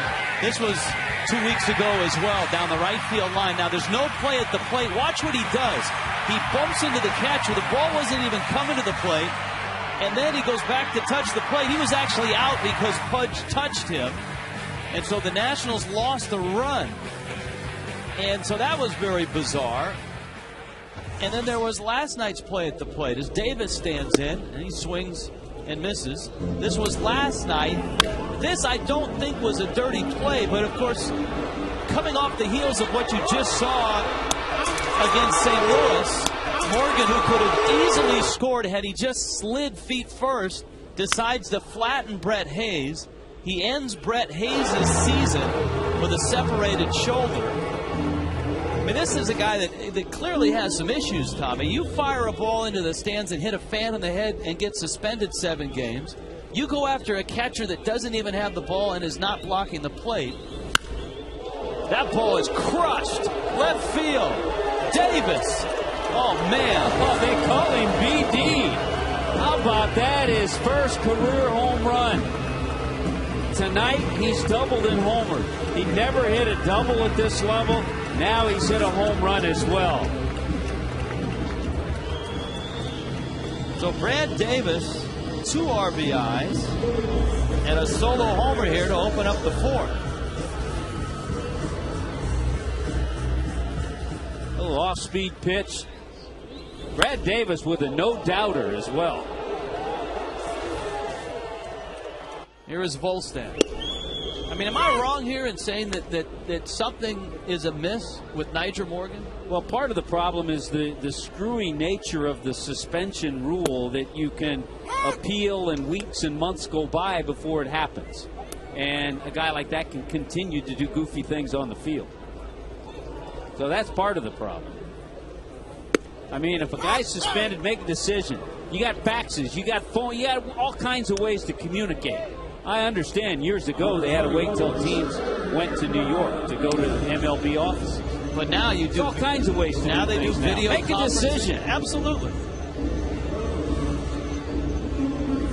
I mean, I've got a pretty good feeling, and I don't base this on any fact. I didn't really talk to any Washington Nationals players about this because I really didn't feel it was appropriate. But I suspect there's a good majority of his teammates that aren't real pleased with his actions. Well, there were some who suggested that if a fight broke out, he might not have a lot of help.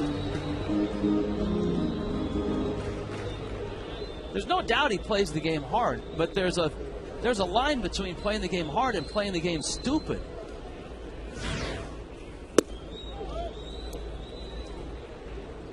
Fastball misses inside.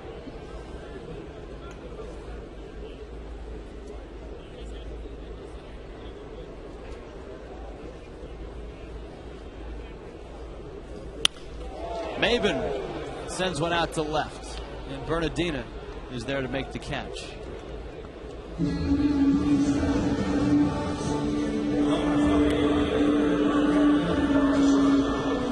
AT&T Trivia answer. It was not Jim Riggleman, was not John McLaren, was not I was going to say Pat Listash. No, Jim Lett. Played quarterback and safety. Here's Logan Morrison. Jim Lett in the bullpen for the Nationals. So what's the unwritten rule here? If you're up by 10 runs or 11 runs, you shut the running game off? Here's the rule. The smart player doesn't do what he did. You know, he's just having a little personal fun because he got hit, and so he figured he'd show everybody. But I'll tell you what, a smart major leaguer in a blowout game, if his team's behind, doesn't do that. Here's the 1-1.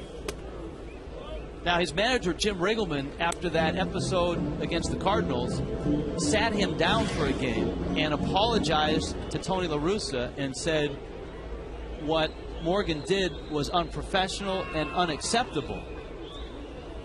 Morgan's comments about Jim Riggleman were completely opposite. He was not in support of his manager and said something to the effect, well, he's the manager, he can do whatever he wants. He showed no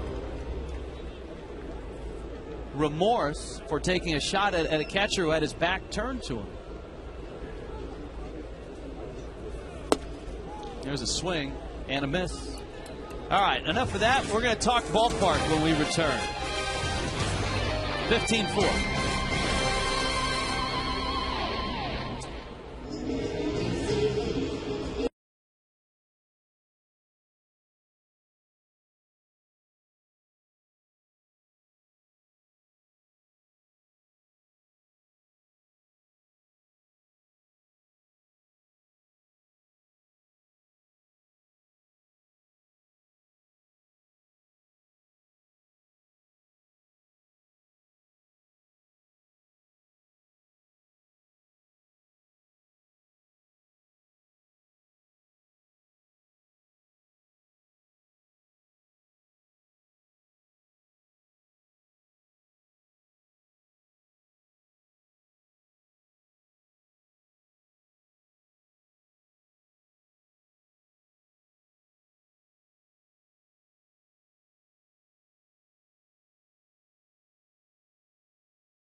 In the fifth, Adam Dunn against Chris Volstad.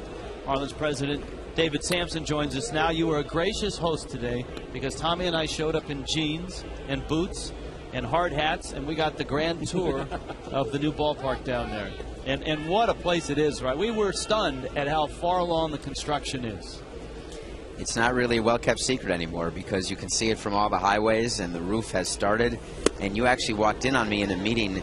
We were choosing the pool furniture for La Playa, and Jeffrey Loria was at the new ballpark yesterday, and he was going over all sorts of little details of different things going on in the clubhouse, and we're down to really that kind of detail already, which is pretty exciting. Understood. We were told Claude Delorme was a tremendous. He was a tremendous host in showing us around, but all in the promenade, the different colors, the different sections, how I mean, it's going to be beautiful in there. There's a liner from Dunn into the corner, rattles around there. Stanton will pick it out, and the big man has got himself a double. The ballpark is split into 4 color quadrants. You've got blue, and you've got red and yellow and green. And what you're looking at now is actually the beginning of that wall, and you can see how much is being done already. Concrete and electrical and plumbing. That's the roof starting. That's actually going to roll across. There you see the colored glazed block, which is in the concession areas and the restrooms. That's the dugout. Players going to the dugout. You're seeing home plate. This is quite an editing job. I have to talk quickly. No. These are just the greatest hits of the ballpark right now. Here's Morris. We've been talking about the first couple of innings. What struck us was we went to the upper level and walked up 2 or 3. There's only about 14 or 15 rows of seats in the upper deck. The upper deck is closer to home plate than any upper deck I've ever been in, and it's much closer to home plate than, say, the press box in Washington. Well, that's not saying much, given I've been in that press box. But the upper deck, we call it the vista level. Because of the vista, you can see the view right there of what you get. And the truth is, it's the smallest ballpark there is. 37,000 seats, 928,000 square feet. There is no bad seat in the house. And from the vista level, you're only 94 feet away from home plate. And it will look even closer. Into left field, Morrison picks it up. Dunn will stop at third. Morse has a base hit to left. It'll look even closer once the really field level seats have been installed, which they have not been yet. Yeah, that we were showing and talking about that drop off that looks like it's about 12, 15 feet up. There will be seats from that point all the way down. And as Claude was discussing, the dugouts and the seats behind the plate and the seats behind the dugout will be some of the closest in baseball. There's no bad seat, and when you're down right there on field level, you really are part of the action. And the truth is, if you come to the new Marlins Ballpark sales headquarters, which is right on the corner of 14th Avenue and 7th Street, you will have an opportunity to see what it will look like when it's finished. But really, you see the ballpark under construction right from this ballpark headquarters, and it's amazing to see the renderings come to life. How about because again, to go back to that promenade level, where the concessions will be, where people will be walking, I would imagine many big screen TVs where if people are getting something to eat, they can continue to watch the game. Nationals are teeing off on Volstad right now. Stanton runs down that liner, and Dunn comes across. It's now 15-6. Are these the same two teams that were 1-0 in 10 innings yesterday? We were talking about that. They had as many hits in the first inning as they did the whole game last night. Here's the 3D view of just the area in general and the ballpark. It's only 1.25 miles from downtown, and you see the old Orange Bowl, and then you see where the ballpark will be built. And the really exciting part for us is finally having that roof. And we were talking to the players during the 3-hour rain delay this week. You had a lot of time to talk. Yeah. It will never be 12:23 a.m. in the 7th inning again. Never in the history of our franchise. Only if it's in like the 18th inning. Exactly right. That's the other cool thing is, as Tommy and I, we went up level by level, you continue to have that view of the downtown skyline, which is unique. Of all the dome stadiums or the retractable roof stadiums, none of them have that, an actual view of the downtown skyline. And that's what we wanted. If everyone remembers the east end zone shot from the old Orange Bowl, and we wanted to keep that famous shot through the palm trees of the east end zone, and you have that right now through the wall. And if you go back to some of the video you were showing, you can see that wall beginning to be built. So that's another example of things that are happening very quickly. We're 577 days from opening day. The other thing in talking, there's that. There it is. There it is. That view of downtown. Ticket prices. That's the pool area, by the way, where that tarp is, I think. Isn't that about where the pool's going to be? Right in left field, left of center. Yeah. There's a pool area called La Playa. Ground ball might be 2. Hanley takes it himself, fires on over to first. Volstad gets a double play and gets 2 needed outs here in the 5th inning. And there's a pool area. If we go back to that shot, there's a pool area, and then there's that area just to the left of straightaway center, that round area, which is actually going to be some sort of water type. That's the home run feature by the internationally known pop artist Red Grooms as part of the Art in Public Places. And there's going to be right in here. That's where a marlin will be a sculpture that'll be that high, and you'll have a mechanical marlin that'll jump out when there's a home run hit. But the most interesting thing is you'll be able to see that sculpture even when there's no home run hit. So it's not like the apple at Citi Field, which disappears and only appears for a home run. You'll actually get to see this all the time and enjoy the art. And I'll also understand, because there's a roof and most of the games will be enclosed, no fireworks, but lasers. Right. We have lasers with all the LCD boards that we'll have and the technology that we have. That home run feature will activate when a home run is hit. There'll be lights and lasers and water splashes.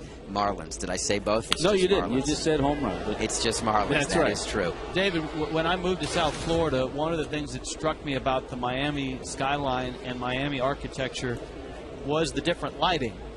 It's a very colorful skyline and colorful downtown. You guys are including that in the ballpark?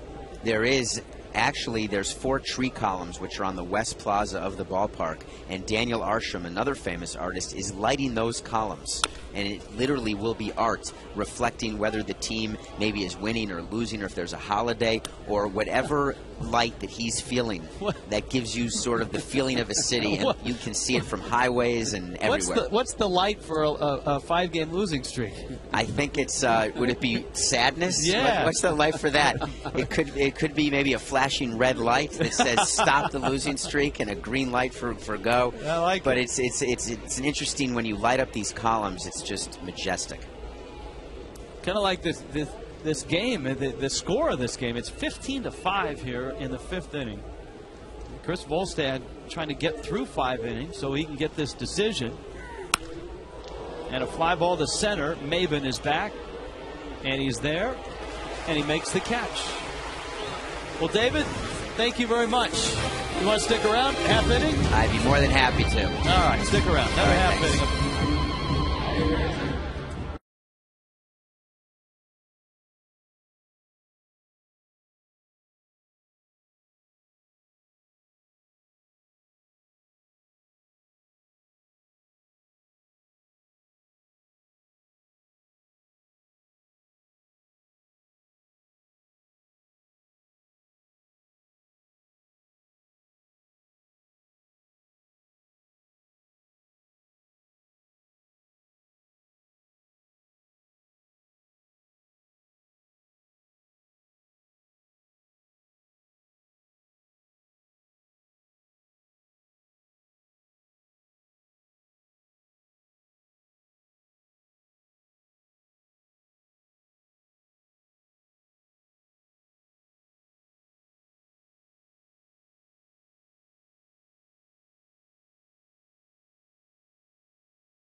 You need a car, truck, or van. Who are you going to call? 1-877-MAROONY. By South Florida Ford, visit southfloridaford.com for great offers. By Checkers, Little Place, Big Taste. By Corona, kick back, relax with an ice cold Corona and lime. Enjoy Corona today. And by Boar's Head, premium deli meats and cheeses. Marlins and Nationals. This is a wild one. The Marlins have 15 runs on 12 hits. Hanley Ramirez in the bottom of the fifth. And Craig Stammen sinks one down low. Hanley goes after it. Danny Espinosa making his major league debut out at second base for the Washington Nationals.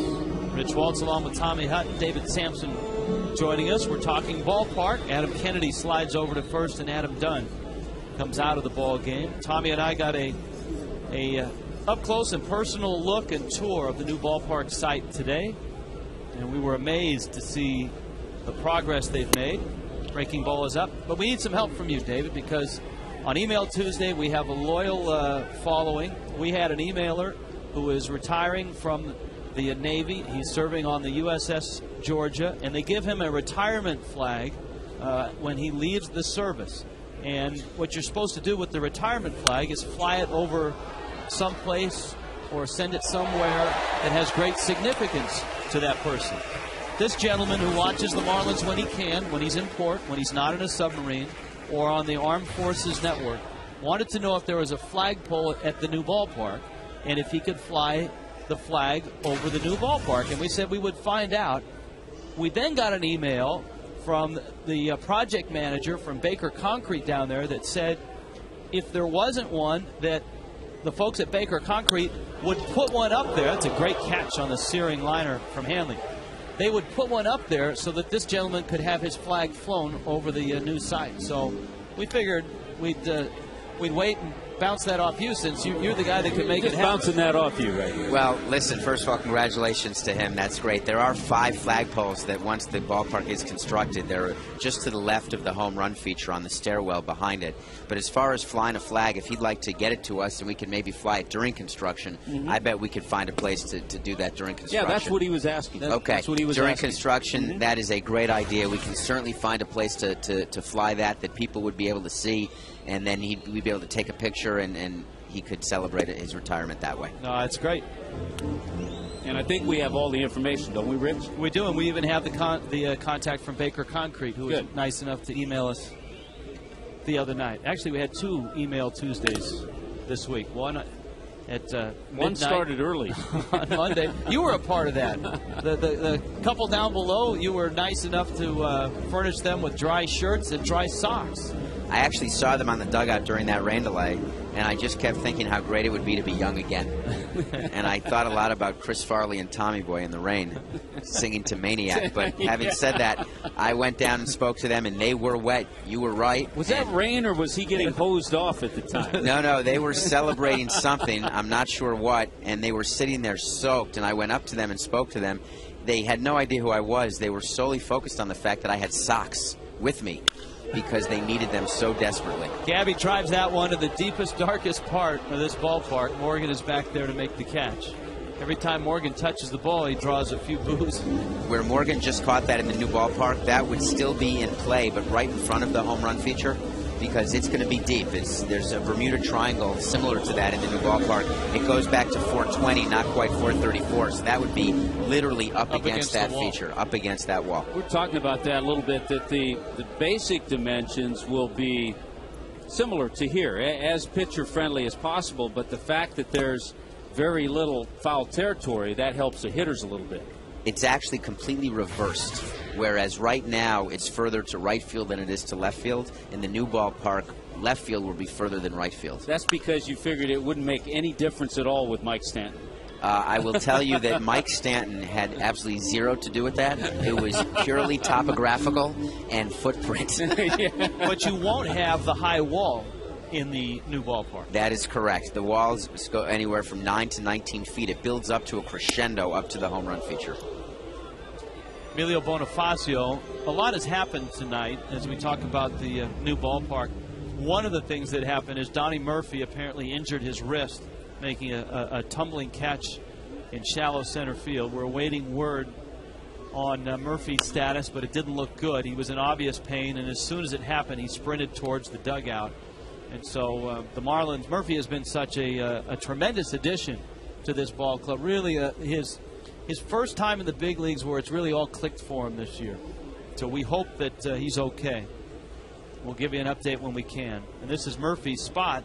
Murphy drove in a run with every at-bat tonight. A single, a ground ball out, and a double. I just hope that he can still come to Fish and Chips tomorrow night and still, with his thumb, if he can hold cards and dice. That will be the real question. Here's the play, and right now Edwin's pretty short-handed. There's that right wrist pounding down on the ground. But with Dan Uggla, probably not available tonight, but he will be available. Look how he still was alert enough to try to flip the ball to Cameron. Uggla not available. Brett Hayes not available. Murphy now not available. So Edwin's kind of short-handed the rest of this game. Tommy, are you available? I'm available. And by the way, if the ball club were able to give something to the equivalent of a Purple Heart, you should give it to Brett Hayes for the play he made last night. That was great. He stood in there and he took that hit, and I spoke to him today. He's not foggy at all. It's his shoulder that is the issue, but he held on to the ball even while he was being looked at. Bonifacio strikes out. David, thanks for the hospitality and the tour. We'll be back down there in the off season. Keep up the construction. It's on time and on budget. Yes, it is. Thank you very much, guys. See you soon. Thanks, David.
Back in South Florida, Justin Maxwell is up right now. Maxwell pinch hitting. And it's a sharp ground ball down the third baseline. It gets in between Wes Helms and the baseline. It's a hit. And Maxwell pulls in with the double. And here comes Nyjer Morgan. A very bizarre sequence in this ball game in the fourth inning. Of course, Morgan last night was the guy that flattened Brett Hayes. Chris Volstad came inside and got Morgan, hit him. Looked like arm maybe in the side. Morgan went down to first base and then stole second and stole third, which was odd because the Marlins at the time, I believe, had an 11-run lead. And so here is Morgan up again with Maxwell at second base. And Volstad throws behind him. He's charging the mound. Morgan's coming after him, and the Marlins are pummeling him. Oh, goodness. Morgan at the bottom of the pile. Both benches empty. Nyjer Morgan went after Chris Volstad. I think Gabby Sanchez got a big piece of him. Gabby got a good piece of him. He went after Chris Volstad. Volstad stood his ground.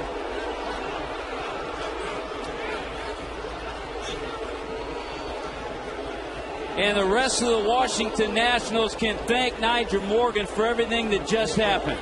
He's their teammate. The Marlins and the Nationals, most everybody is playing peacemaker. This guy has some serious problems. If Major League Baseball doesn't do something about Nyjer Morgan, then they're coming up short.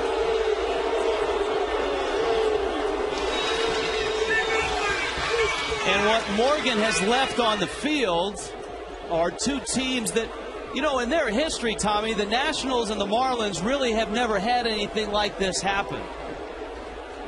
And let's hope that both sides can simmer down now that Morgan is off the field and get back to playing baseball. Now, right now, Nyjer Morgan has some issues. And the Washington Nationals have some issues in dealing with him. Major League Baseball has some issues in dealing with Nyjer Morgan. Jim Riggleman and Edwin Rodriguez going at it a little bit right now. Now, remember, after the first hit, when Volstad hit Morgan, there was not, as far as I saw, a warning issue. Riggleman trying to get everybody on his team off the field. The umpire's trying to clear the clutter in the infield. Look at the managers are about nose to nose to go at it right now. Edlin's fired up too, and I don't blame him.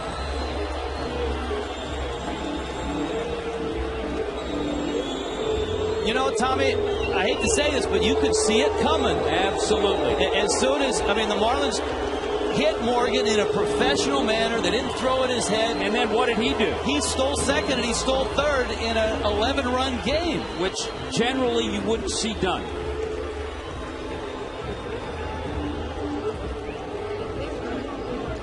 The hope here is that no one is hurt. The hope is that a guy like Chris Volstad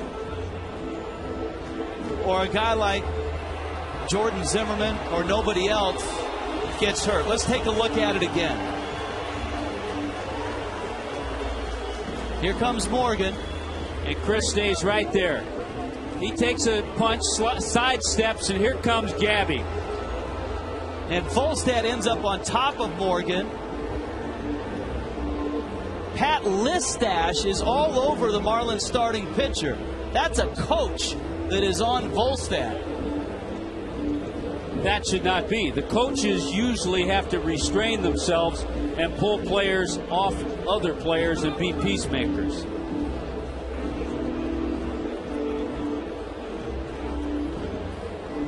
A little sidestep by Chris right as the left jab is thrown. Yeah, he missed with it. Missed with it. Here comes Gabby with the clothesline.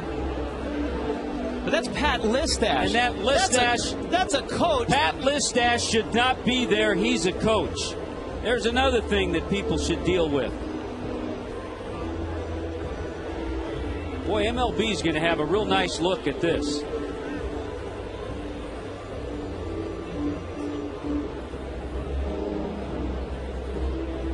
But I think Chris has been thrown from the game. He's been ejected. I wouldn't be surprised if both managers, and I think what Jim Riggleman is saying, hey, you can throw at it one time, and then he stole the bases. What do you expect after you steal 2 bases then? I think that's right. Yeah, we'll get 2 times then. I think the Marlins are going to bring Burke Badenhop into the ball game. And so the hopper comes in. And now, obviously, both benches have been worn. You hope that now that Morgan is gone, everything has settled down. But there's always the chance that the Nationals retaliate. Well, and keep in mind, they probably won't tonight. But the Marlins have a weekend series in Washington, D.C., September 10th, 11th, and 12th. Let's hope that Major League Baseball suspends that guy for what he did by throwing a ball into the stands and hitting a fan in the head instead of letting him appeal it. And maybe he'll miss a game or 2 or 3.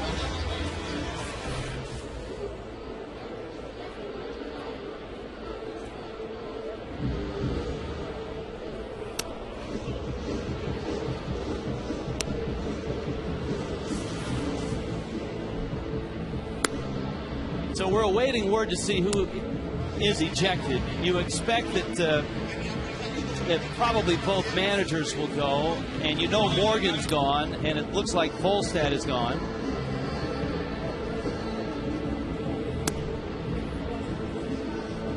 This is the original at bat where Morgan was hit in the 4th inning. Which was not at his head. That was right where if you're going to hit a guy, that's right where you professionally go. Right in the middle of the body.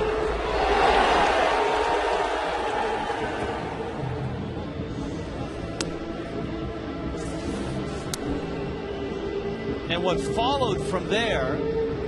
Boy, all of a sudden, Jose Veras came all the way from the bullpen and started to talk to the umpires. I think maybe he's been ejected. So maybe that's what he was asking and questioning. Why have I been thrown out of the game?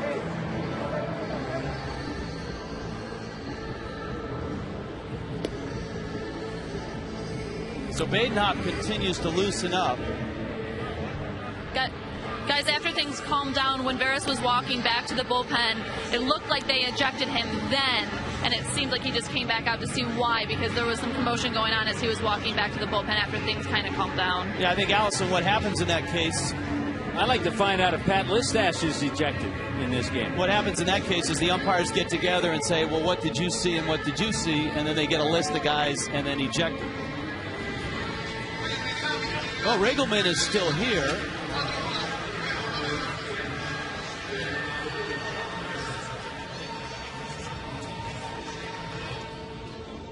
Marvin Hudson, the home plate umpire. It's been quite a night for him so far, too. I think he's just making sure both sides know that there is a warning. There is Morgan coming off.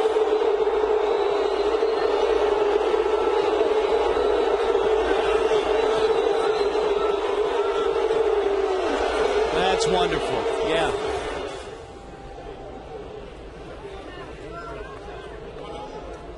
Tell you what, there's a lot of teams around baseball that are probably watching this that are saying to themselves... That maybe thought about getting Nyjer Morgan sometime. Absolutely. I'd think twice. Here's Kevin Mench now to face Badenhop. Hopper wheels in a fastball for a strike. On that wild pitch, Justin Maxwell did move from second to third base. It's a 1-1 pitch because Hopper inherited a 1-0 count.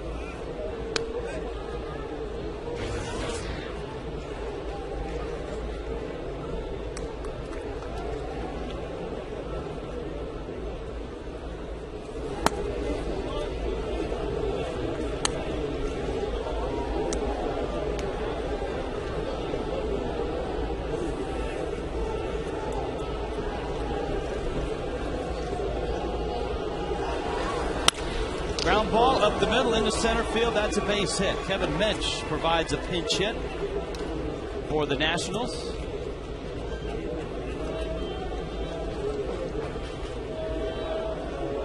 When that run is tagged on to the line of Chris Volstad, so Chris gives up 6 runs and 9 hits. in his 5+ innings.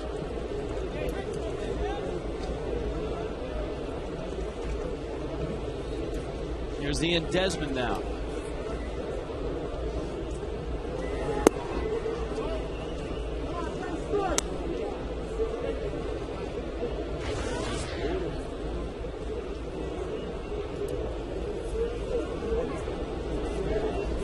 Bernardina's on deck. Desmond with nobody out. Let me throw this at you, Rich. And I know my answer. Do you think Chris Volstad throws one over his head if he doesn't steal the 2 bases? No, absolutely not. I agree with you. They hit him once. It was even. And then Morgan went down. And then let it slide. And he basically shoved it in your face a little bit. At that point, it's over. Yeah. But Morgan, with his team down by 11, couldn't let it go. Steals second and then steals third.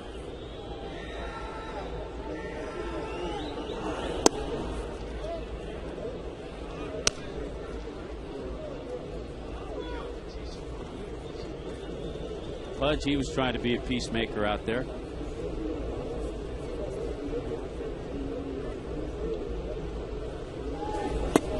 And all of a sudden, the Hopper having a little trouble throwing strikes. And the count's 3-2.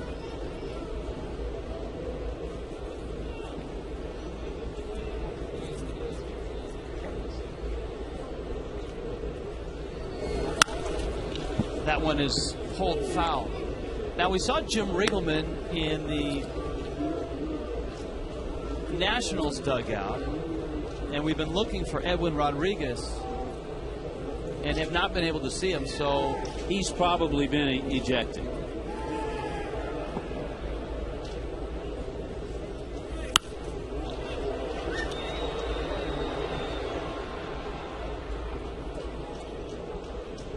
So is it automatic? It's automatic for a manager if his pitcher is ejected. Automatic.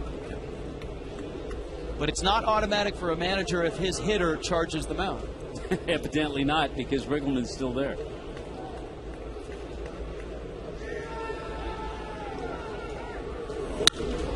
That ball's cranked down the left field line. That ball's hit well. Morrison over to get it. The runner stumbled. Mensch around second. The throw to third, and he's in there. And the Nationals continue to swing it. Ian Desmond with a double. But pitch is hung right up there. Desmond's had quite a night. That's his 3rd hit. He's got a couple of RBIs.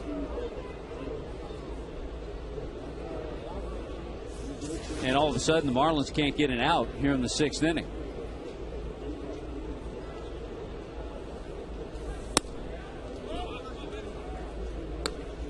You have to wonder if Hopper got warmed up enough. Of course, he said he was ready. He was given enough time.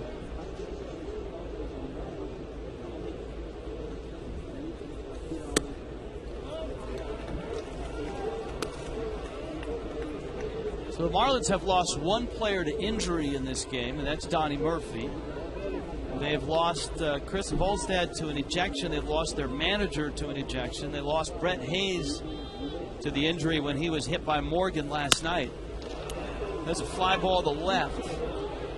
Logan Morrison lines up. Runner is tagging. Morrison makes the catch. Runner's coming home, and the throw will be cut. Kevin Mensch scores on a sacrifice fly by Roger Bernardino.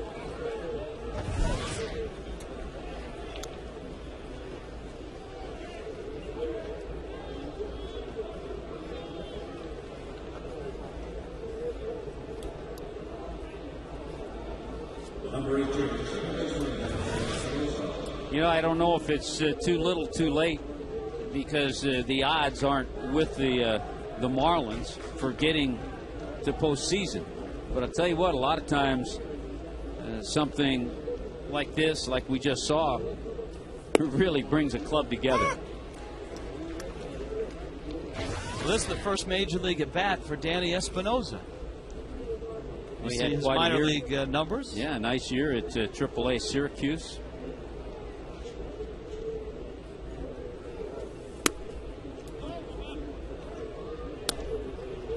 He was a 3rd-round pick back in 2008.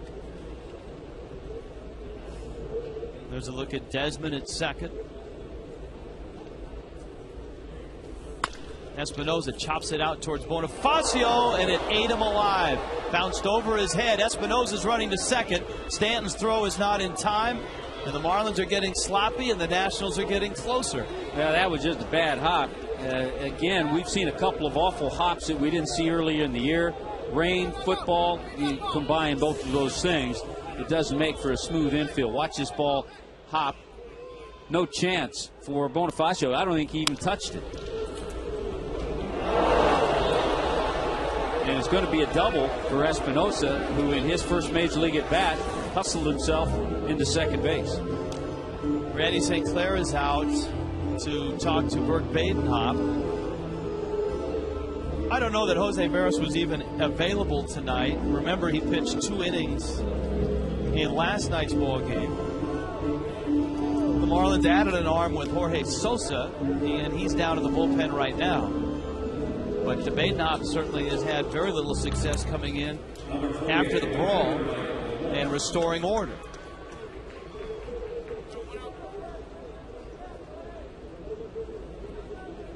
Well, we learned one thing about Espinosa. He can fly. Yes.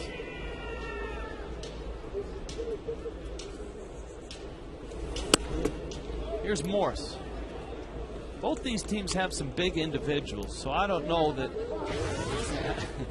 in the tail of the tape, I'm not sure who the advantage goes to. You got guys like Dunn and Morse, Zimmerman.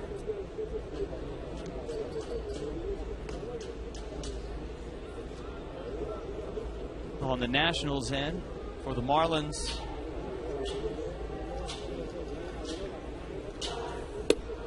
there's a strike.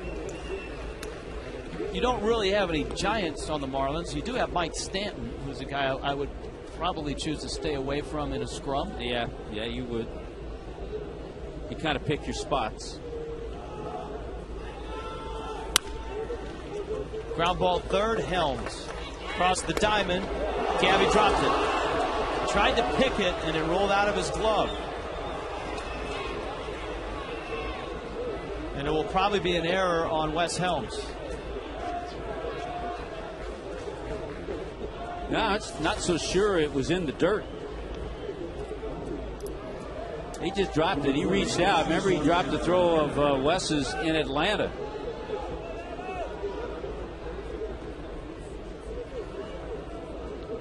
It's going to be an E3. Yep, E3. Now you just don't want things to get sloppy. Well, you don't want to. I mean, it's a 7-run game. It's a 7-run game, and there's a lot of baseball left. Here's Kennedy.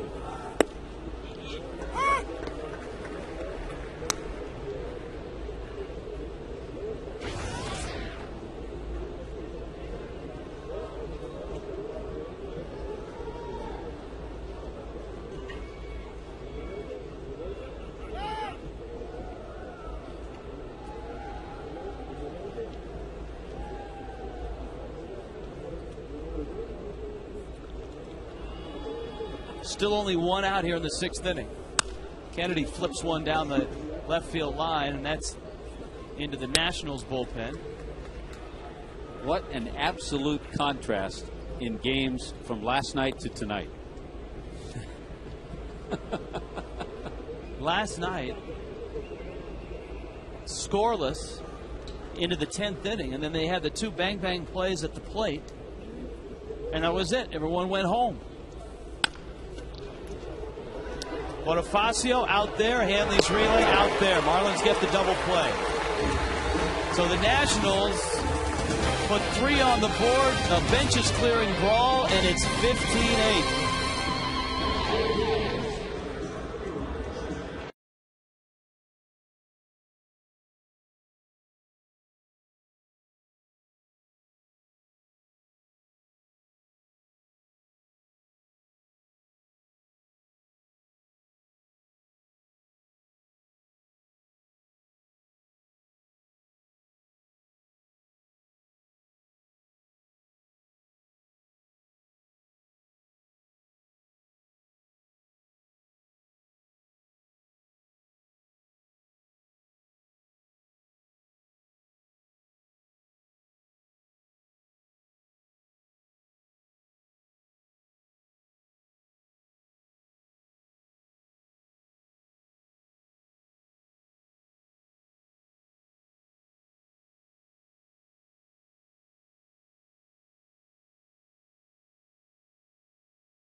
Friday night. That is probably not going to be a Ricky Nolasco start, and it's not going to be a Derek Lowe start. Stay tuned to see who's starting that matchup. We'll update you as the night goes along, as the Braves and the Marlins open a 3-game series. You can live forward with Just for Men hair color. It's a messy one here in a lot of ways. 15-8, the Marlins on top of the Nationals. A benches clearing brawl. Justin Maxwell replaces Morgan defensively in center field. And the new pitcher out there is Miguel Batista. Yeah, he put Batista in that #1 spot. And he comes into the ball game and faces Wes Helms, Mike Stanton, and Brad Davis.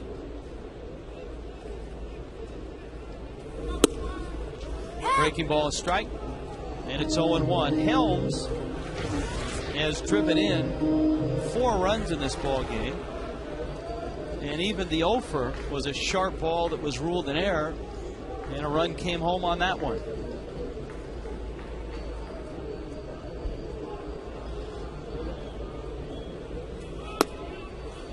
That pitch is down low. Yeah, for those watching and for those here, there's been a little excitement tonight. A little? We had a nice calm afternoon down at the new ballpark site.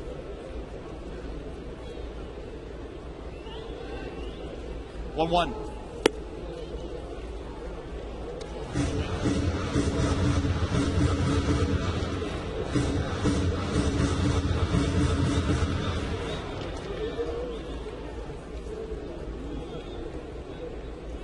Marlins put 5 on the board in the first, added 5 more in the second, 4 more in the third.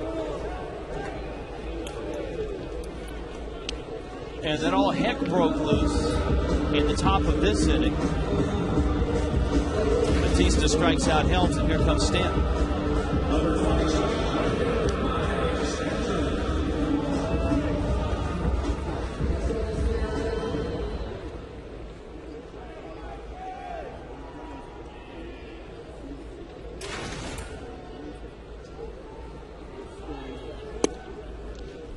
Breaking ball, a strike. Well, just looking at the box score for the Braves game, Braves and Mets. Braves have a 4-1 lead. Jason Heyward, another 4-hit game. He's had about 3 4-hit games in the last 10 days. Yeah, he really has started to click.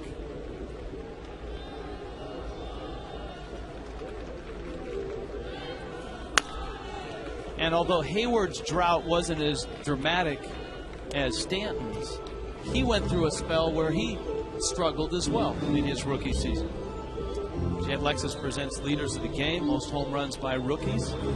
Stanton with his 15, Gabby and Hayward behind Tyler Colvin of the Cubs. 0-2 to Stanton.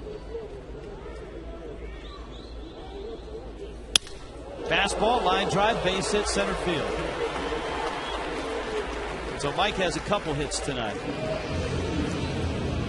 Even when he breaks his bat, it appears he hits the ball sharply and hard. First time in a while, a 2-hit game for Mike Stanton.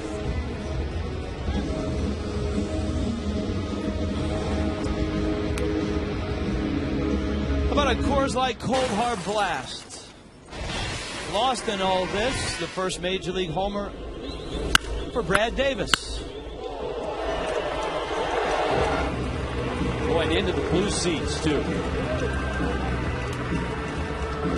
Fouls that one off the home plate umpire, Marvin Hudson. Yeah, Brad Davis with a double and a home run tonight. A couple of RBIs. You know, this is his 7th start. Previous 6 starts, the team has gone 4-2.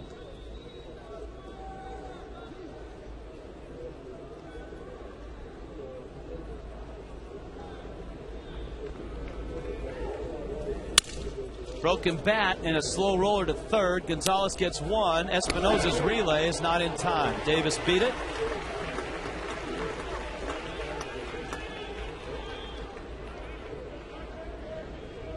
And that'll bring up the pitcher spot, and it's going to bring Chad Tracy up.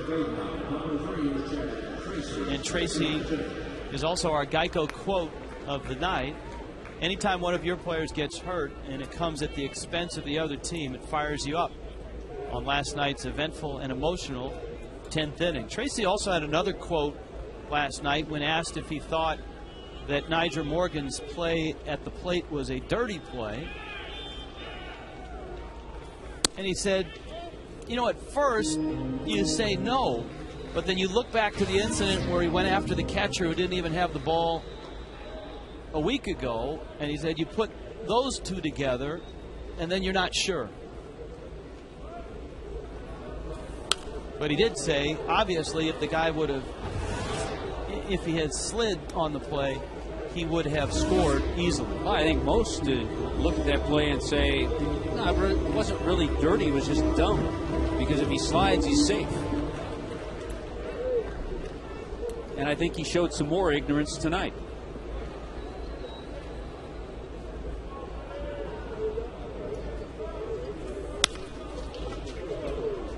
Tough hop and a nice play by Kennedy to step on the bag, and Batista comes in and pitches a nice inning.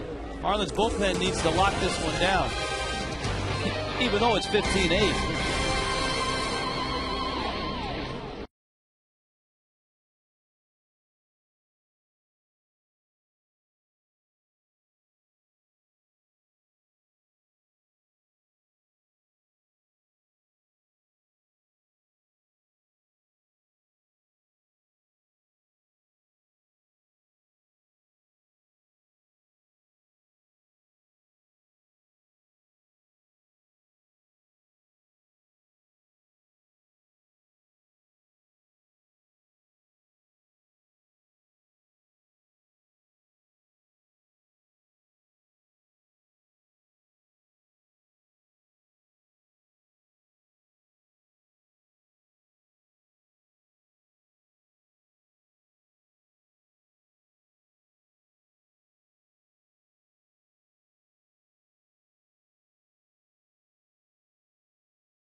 Baker Concrete Super Saturday on the 4th. Post-game concert features Pitbull and special guest Fat Joe following a fireworks spectacular, all presented by South Florida Ford. Marlins and the Braves at 7:10. Fans get a rally flag courtesy of Budweiser, 1-877 Marlins. So it's Jorge Sosa who comes out of the Marlins bullpen now. If you've just joined us, you've missed a lot. Not only have you missed 23 runs and 25 hits, but you've missed some more antics from Nyjer Morgan. The Marlins hitting him once, throwing at him a second time. Morgan charging the mound, throwing a punch at Chris Volstad, missing, and then getting planted by Gabby Sanchez, and then both benches emptying. A lot of wrestling and some punches thrown. The Nationals came back and got 3 runs in that inning, and they've inched closer to the Marlins. And that ground ball to third apparently went off the foot of Alberto Gonzalez. Now you have that situation. I know it's still a 7-run lead. You'd like to see the Marlins have a 1-2-3 inning, just kind of shut down a little momentum, any momentum that the Nationals have.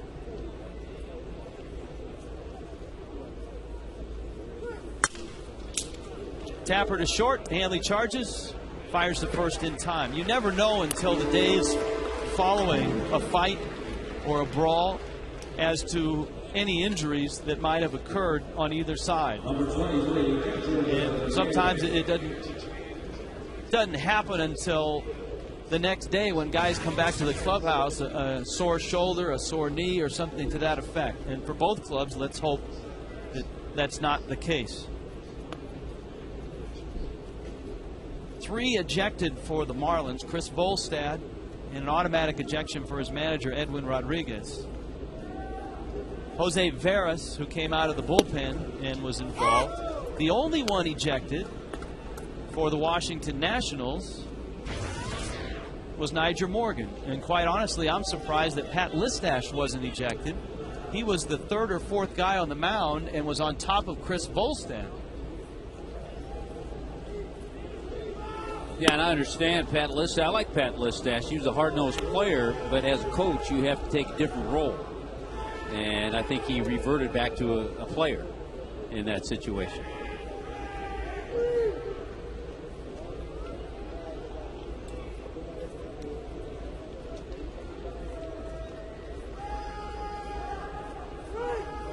Here's Will Nieves.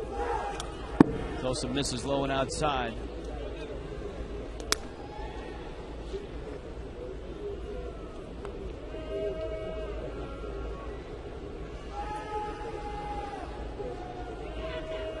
Nieves getting the start behind the plate. Sosa just getting called up. Adding a little bit of depth to the Marlin bullpen.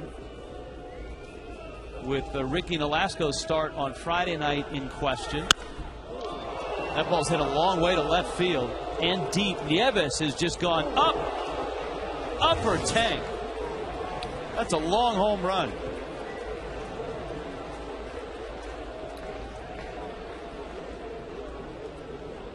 Well, you talk about turning on a pitch up and in.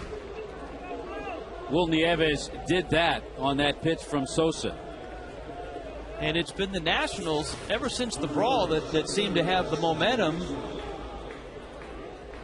and a little more, I guess, intensity. Well, since the 4th inning, the Nationals have outscored the Marlins 6-1. That's one of those you come out of the dugout, you know it's a home run, but you want to see if it goes in the upper deck. You saw those guys in the Nationals dugout coming out to take a look. This is Maxwell. He swings and misses. He doubled back in the 6th inning. He was the guy that was at second base when Morgan was at the plate.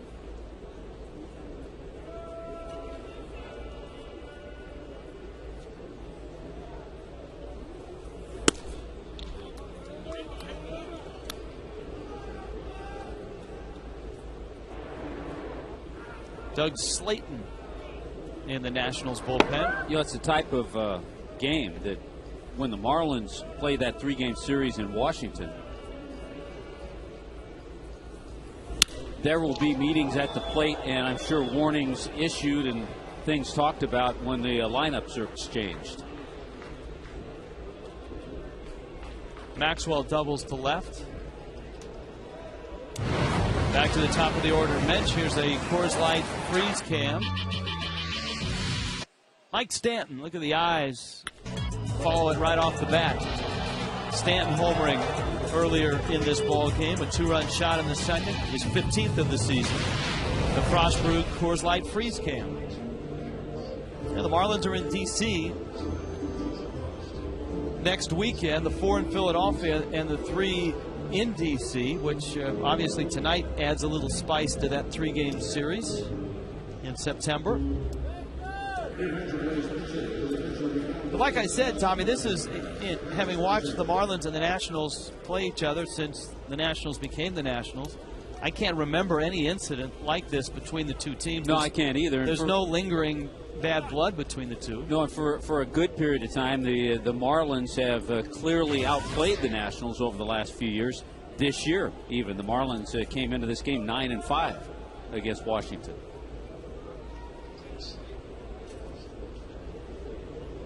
Willie Harris is up, and he lines one into center field. Maybin will play it on a hop. Round third, coming through and scoring, running through a stop sign, is Justin Maxwell. And look at this. It's 15-10. Well, you're right about the style of play. All of a sudden, the Nationals are playing and getting a lot of base hits and playing very aggressive. And they've been fired up since the brawl on the field.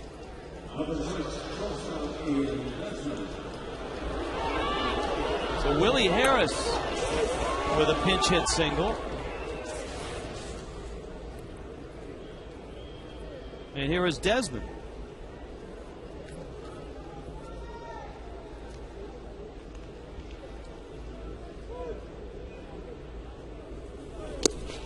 Check swing.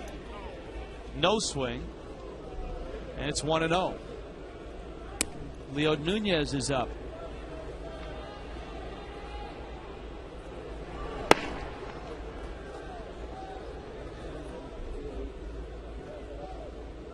This is the type of game you figured, well, you're not going to have to use Clay Hensley. Certainly not going to have to use Leo Nunez. You can't use Veras. He's been ejected. Ball and a strike.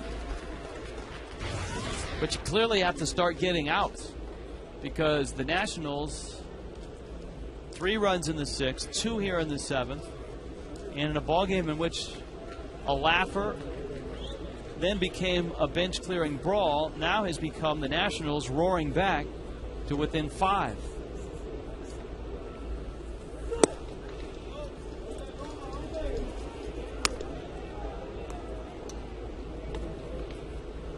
And we know how quickly you could score 5. The Marlins scored 5 in the first and 5 in the second.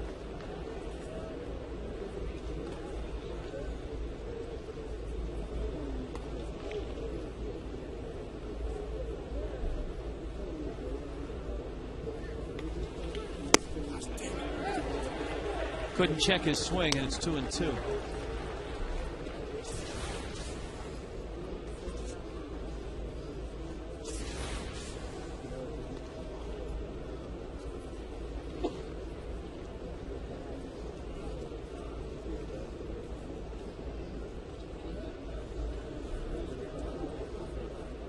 Harris the runner at first.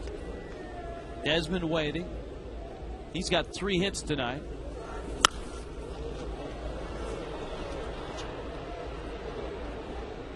And that one's out of play. The last bench clearing dust up I can think of was in New York in 2007 at the end of the season when Miguel Olivo went after Jose Reyes.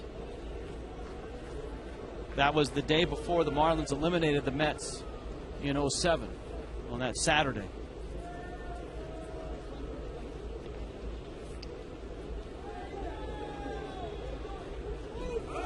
Runner on the move, 2-2.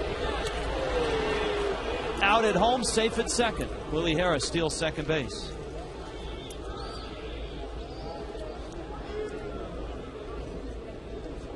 Here comes Bernardino. Number 2,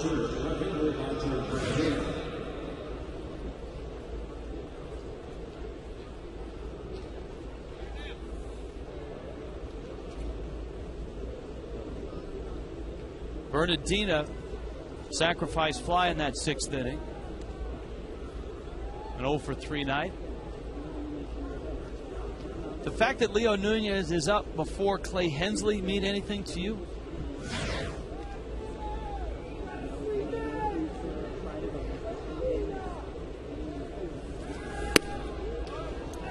Well, in our talks with Edwin Rodriguez, he's talked about changes in the bullpen. So maybe that's what that means, that Edwin will be ahead of Clay Hensley.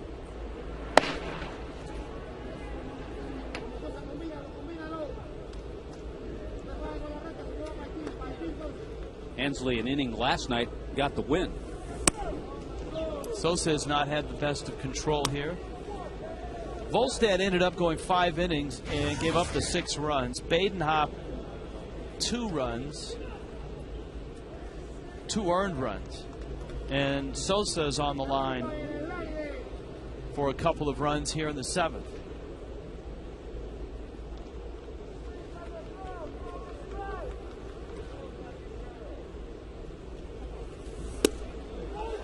Marlins have made a couple errors in this ballgame. They have two teams that have been clutch in key situations. The Nationals are 8 for 15 with runners in scoring position. The Marlins are 8 for 12.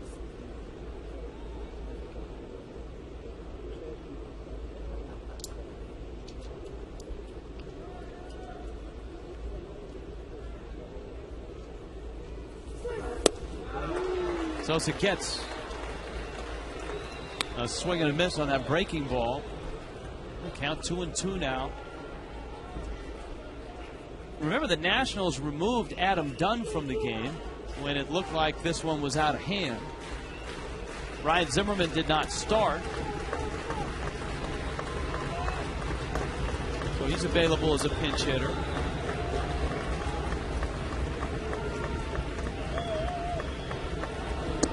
He went around on that. Whoa! No swing, says Jim Wolf.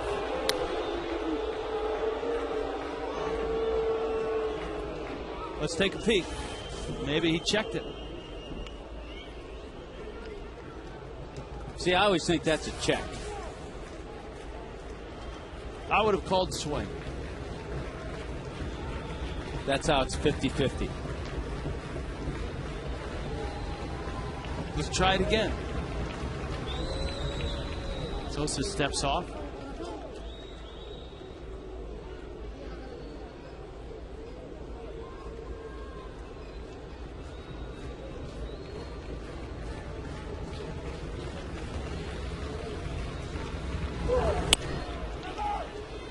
Bonifacio charging, has it, flips in time. And so the inning is over. A tape measure homer by Will Nieves makes it 15-10.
And I guess if you want to recap this ball game, aside from all the runs, it's the drama with Nyjer Morgan. Remember the collision last night? Yeah, the score was 14-3, so Chris hit him.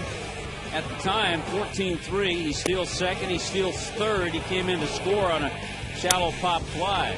That was the play that Donnie Murphy injured his wrist and had to come out of the game. And the Marlins obviously took umbrage with him stealing in a game that was 14-3. So here comes Morgan, little sidestep, and then Gabby out of the first base side clotheslines Nyjer Morgan, and then both benches clear. And that's the response of Morgan as he came off the field. Doug Slayton is in, Cameron Maybin is up, and the Marlins have Willie Harris in left field. The news on Donnie Murphy is not good. A dislocated right wrist.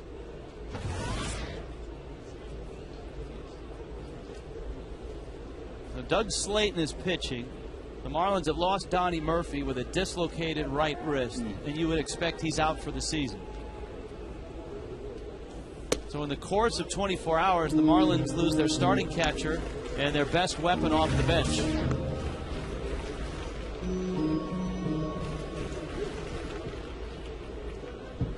Everybody in the Marlins lineup, with the exception of Cameron Maybin, a base hit tonight. So Cameron looking to break that and join the group.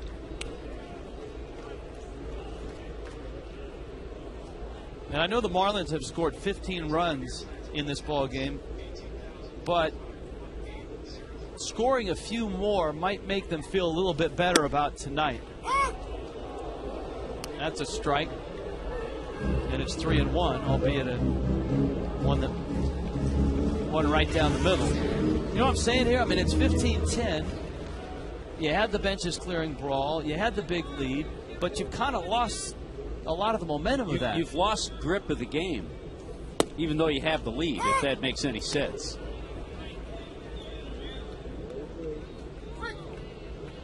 So you're right. A runner, 2 for the Marlins changes the thought a little bit.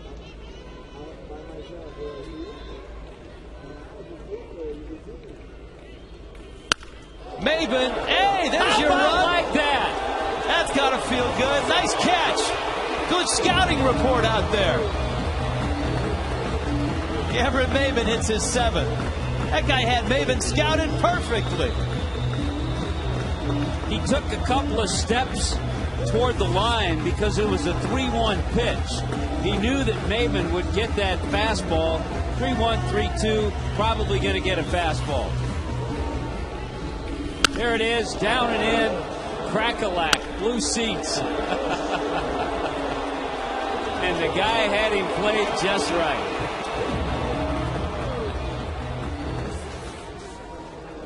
Here's Logan Morrison.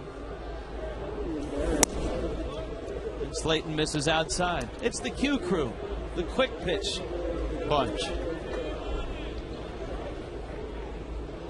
Now they deserve some rewards occasionally for all the work they've done. That ball popped out of the glove of Nieves. I think one of the Q crew also got the Brad Davis home run.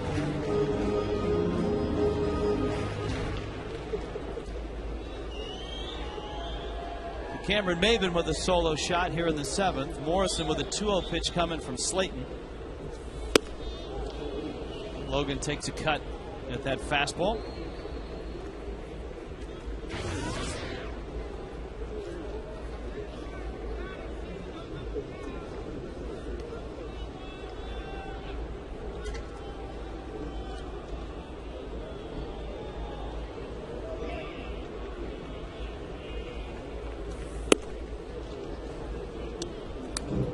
Logan singled and doubled.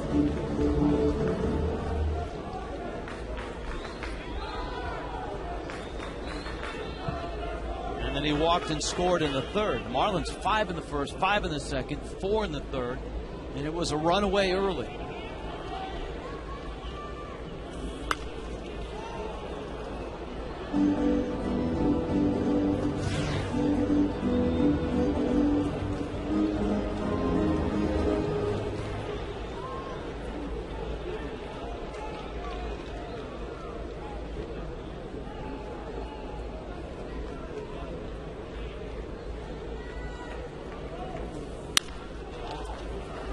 Soft fly ball out towards left. That would be Willie Harris out there now. And Harris makes the catch. Fiesta Friday's coming up this Friday. Marlins and Braves pick up a 4 for $54 pack. It's brought to you by Jiffy Lube. Play Billy Bingo for your chance to win a Marlins batting helmet courtesy of Metro Ford. 10,000 fans get a bingo card. 2,500 will win. 1-877 Marlins.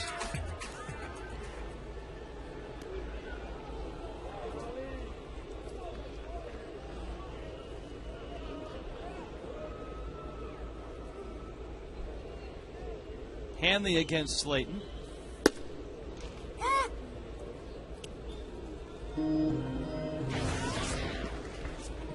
Hanley's night tonight. He's been walked intentionally, semi-intentionally, has lined out and doubled. Yeah, Hanley got things started in the 1st inning with an RBI double. Marlins scored 5 times in the first inning off Scott Olson.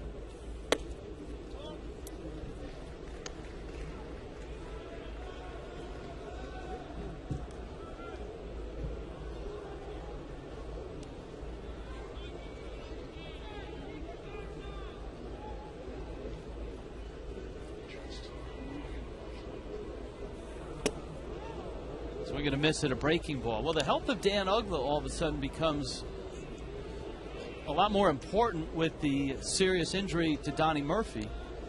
And you would expect, too, whether he was coming here or not, now I think it's more of a necessity. Brian Barden, who was up with the club earlier and was sent down to AAA, you would expect that he would be one of the call-ups because all of a sudden the Marlins in need of some extra infielders. Of a guy who can play second base. Yeah. I mean, I know Bonifacio made a nice play out there the other night, but he's not a real skilled second baseman, experience-wise, in the major leagues.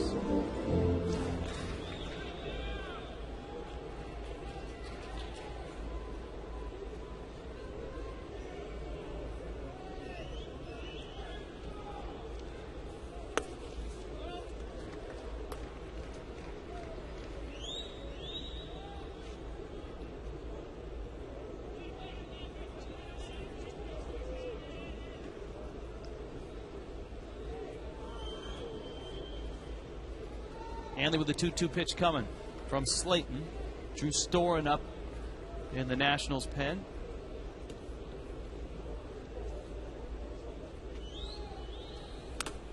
And the other thing, Rich, that Edwin told us earlier when he was on with us in the third or fourth inning, about the Marlins close to possibly signing a major league experienced catcher, somebody who could at least come in and help out the rest of the year.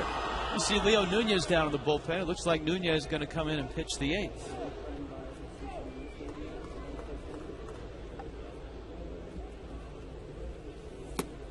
Hanley strikes out at a high fastball. Well, here comes Gabby.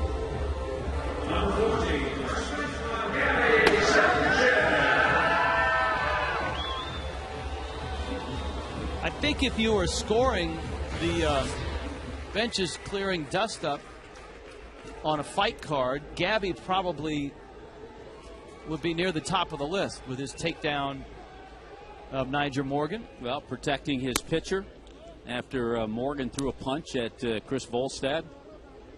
Maybe just grazed him on the side of the face.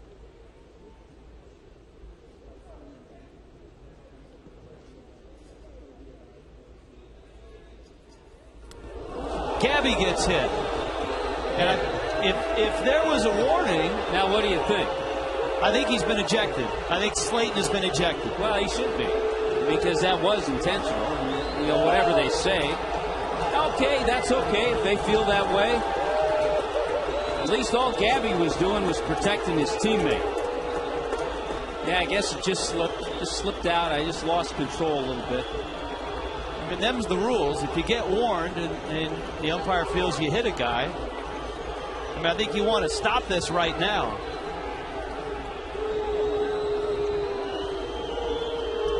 Yeah, Riggs has got to go too. Riggleman's got to go too.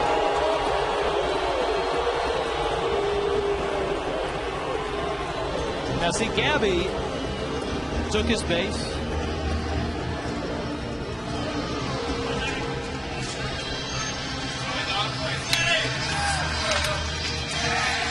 Here comes Storen. And so Riggleman is gone. Well, here's an interesting thing. Think about this. Go to the commercial. I got a good thought. I can't wait for this thing. Here's our Maroon call to the pen. Don't let it come. Truck or van. Who you gonna call?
Gabby Sanchez just hit by that pitch. And Doug Slayton ejected. Jim Riggleman ejected as well. He's on his way out. And Drew Storen comes out of the bullpen to face Bonifacio. And as we left, Tommy, you said you had an interesting thought. Well, it was interesting that he was warming up in the bullpen. If he's going to pitch the next inning, he's their closer, by the way. So you figure Slayton in a game that's 15-10 is just going to finish the inning. I thought it was interesting that Storen was already warming up. And a swing and a miss by Bonifacio.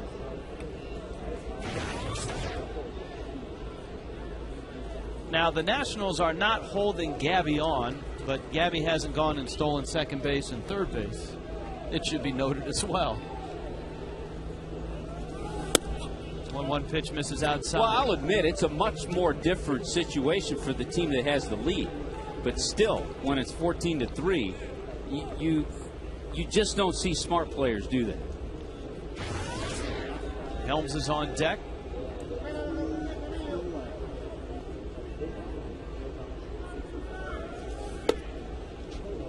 Bonifacio takes a strike. It's 2-2. The Marlins are going to have to make a myriad of moves before Friday night because, as you heard Edwin say, they're looking to bring in a catcher with some major league experience. Donnie Murphy has gone down. There's a chance that Ricky Nolasco does not make the start. There are reports that he won't make the start on Friday night.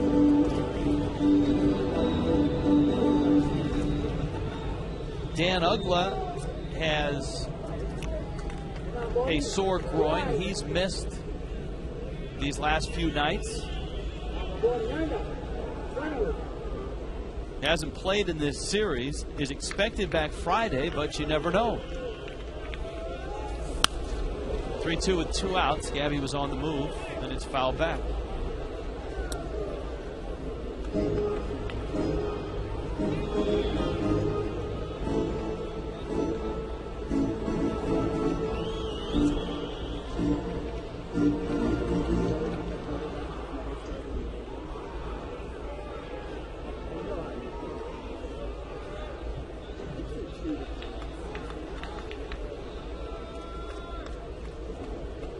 Two.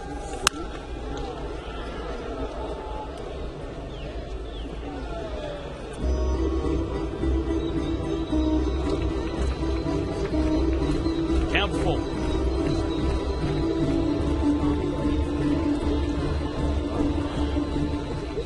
Remember, this was a Scott Olson start. Not for long, but it was. Olson an inning and 2/3, 8 hits and 9 runs. Bonifacio feeding foul balls into the seats. Craig Stammen went 3 1/3. He gave up 4 hits and 5 runs. Miguel Batista worked a very clean inning. Slayton got a couple outs, then hit Gabby and was ejected. And now Storen is working here in the bottom of the 7th.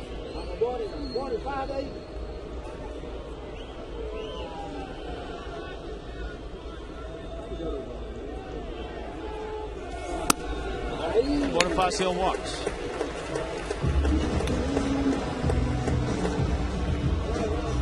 Here comes Wes.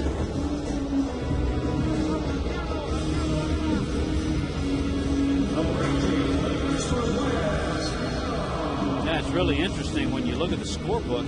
Since the 3rd inning, Marlins have 3 hits, but 2 of those home runs. One by Brad Davis, the other by Cameron Maybin to start this inning off. 3 homers on the night for the Fish. Mike Stanton along with Davis and Maybin.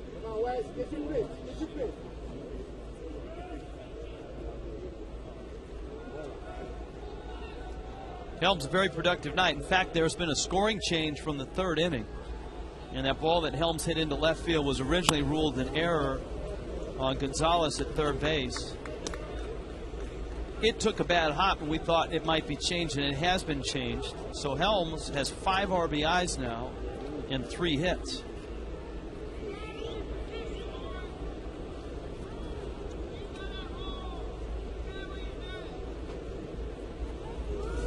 I think the right call. I know you and I talked about it at the time.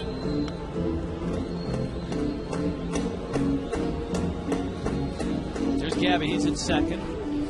Bonifacio in first. Helm's going to get a 2-0 pitch.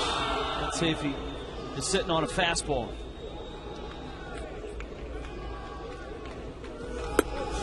Up and in. In 2001, when Wes was with the Braves, he had a career high 7 RBIs against the Brewers in Milwaukee.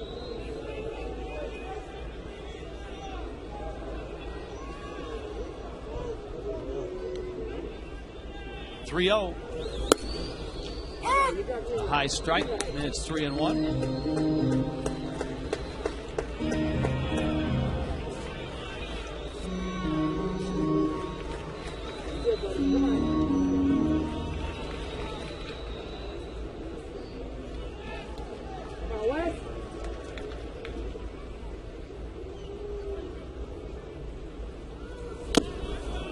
Well, he had a good fastball to hit, and he missed it.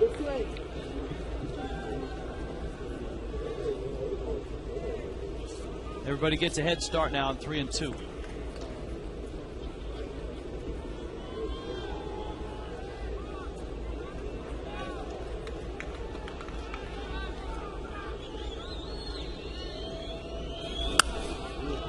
Same pitch. Good fastball, foul back. Storen has good fastball and slider. Yeah, he can rush it up mid-90s. With Jordan Zimmerman, with Drew Storen, Steven Strasburg. If Marquis can get healthy. The Nationals have some nice arms. Helms went after the fastball and strikes out. So Storen strikes out Helms. Marlins get a run on a Cameron Maybin homer. Here comes Leo Nunez in the 8th.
Welcome back. Marlins taking on the Nationals. If you're a big Marlins fan, you probably know that Mike Stanton's real name is Giancarlo Cruz Michael Stanton, but you probably don't know that Logan Morrison's real name is Justice. His first name is Justice, and his dad named him that. He said it's because he always says there is no justice in this world, so when his son was born, that's the name he wanted to give him. He spells it, though, Justis. Now, he's grown up his entire life going by Logan. A big reason for that is because his dad was in the Coast Guard, so he often was at sea. So growing up, his mom and their whole family called him Logan. He never even knew it was his name until he was a bit older. The only place you'll see it is probably on his credit cards and his driver's license. Other than that, it's Logan, or Lomo, as we like to call him here. Guys? Did not know that. 1-1 pitch. Ground ball up the middle. Bonifacio backhands, fires over to first in time to get Danny Espinosa. Leo Nunez in this ballgame in the 8th inning, and it may be just to get him a couple of innings of work because there's a day off tomorrow. You get a chance to stretch him out, maybe work on some things. Work on some things. We might see a few sliders from Leo, possibly, maybe not. So it's hard to know what to make of the fact that he's here in the 8th. You just have to let him pitch and then ask questions after the game.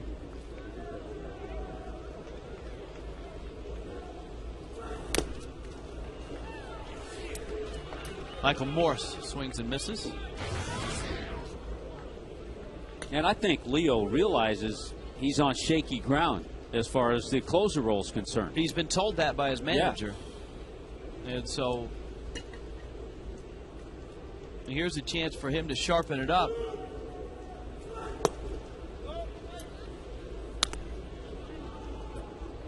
Of course, his last appearance was the ill-fated one on Sunday in Atlanta when he gave up the home run to Diaz,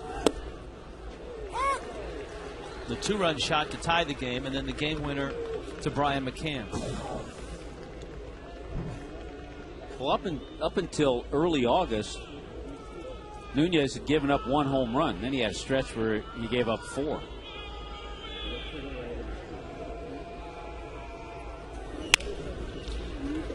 Helms backs up across the diamond in time, and there are 2 outs. I talked with Edwin after Atlanta and after that ball game, and I asked him because the Marlins had talked to Nunez about sequence of fastballs and changeups, and I said, was it a matter of sequence? Did he double up on the changeup too much? Was he throwing not enough fastballs? And Edwin said that the things that bothered him most about that appearance for Nunez, number 1 was the leadoff walk on 4 pitches with a 2-run lead. So it wasn't so much the sequences. And then it was the location. For Diaz, his happy zone is outer half of the plate. Over the plate. Out over the plate. He extended his arms. He hit one out. For McCann, if you're going to throw him a changeup, which is the pitch he hit, you don't want to leave it low and inside because that's the ball that McCann will hit out of the park. And that's where Leo put that changeup.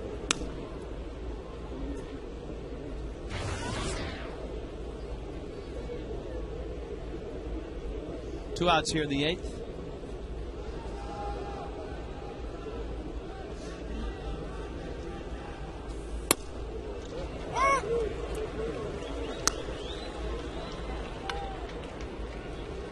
I think it's really interesting in watching Leo. You're seeing a less hyped up Leo, and you're seeing him pitch a little bit, as opposed to coming out of the bullpen in a save situation and just max effort trying to rush it up there as hard as he can and throw good changeups. Which I think is kind of the... So this is a good learning situation for him. Absolutely, and that's kind of what the Marlins have tried to get through to him, is that you have to be able to locate your stuff as well as having stuff.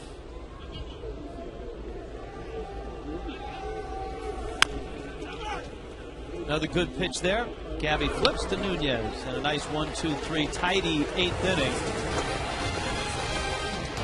16-10 Fish.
back. Was knocking balls into orbit. Hit a couple against the Fish to pass Hack Wilson and set a National League season record with 57 homers. From Mark McGwire to Mike Stanton. Fastball down low from Juice Storen. And it's 1-0.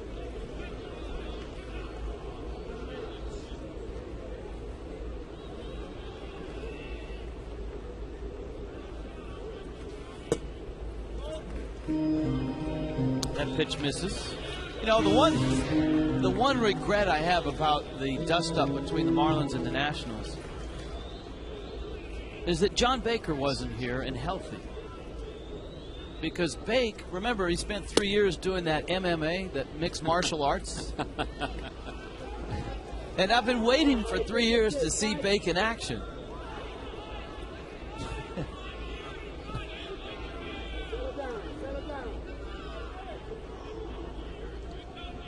And I know it's a pitcher's mound, but I would have loved to have seen Bake and Nyjer Morgan in the octagon. Hey, you know, years ago, the early 70s, Brian Sanchez gets loose. The Phillies hired who I believe was the first ever quote-unquote strength and conditioning coach. Hired a guy by the name of Gus Heffling.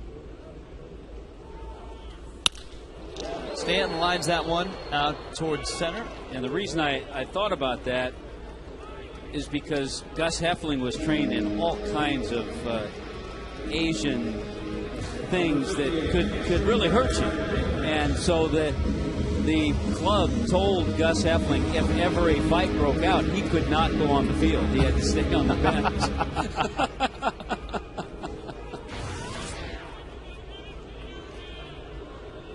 Here's Brad Davis. Doubled homer run in the first, homered in the fourth.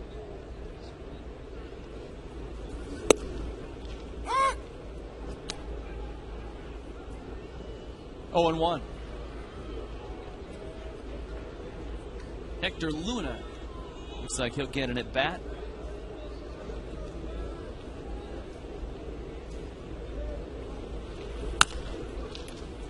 Tapper towards third. Gonzalez a running play. I think we feel pretty good about the swings of Mike Stanton tonight, though. Yeah, you're right. The 2-run homer, the line drive single, that first out he made in the first inning.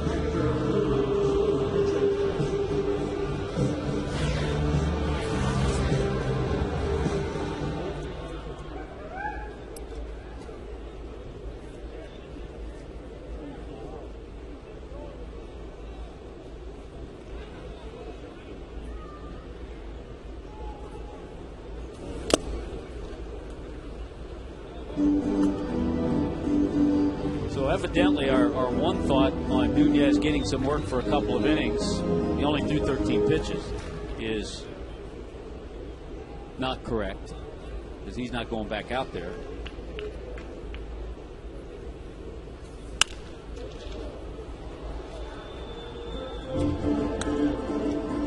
Oh, and 2 to Luna. It should be a very entertaining Marlins Live. If you've hung with us the entire night, you'll want to hang with us for our post-game offering. We'll get Jeff Conine's reaction to what he saw tonight. Allison Williams will anchor. And we will have reaction from the Marlins clubhouse, including manager Edwin Rodriguez.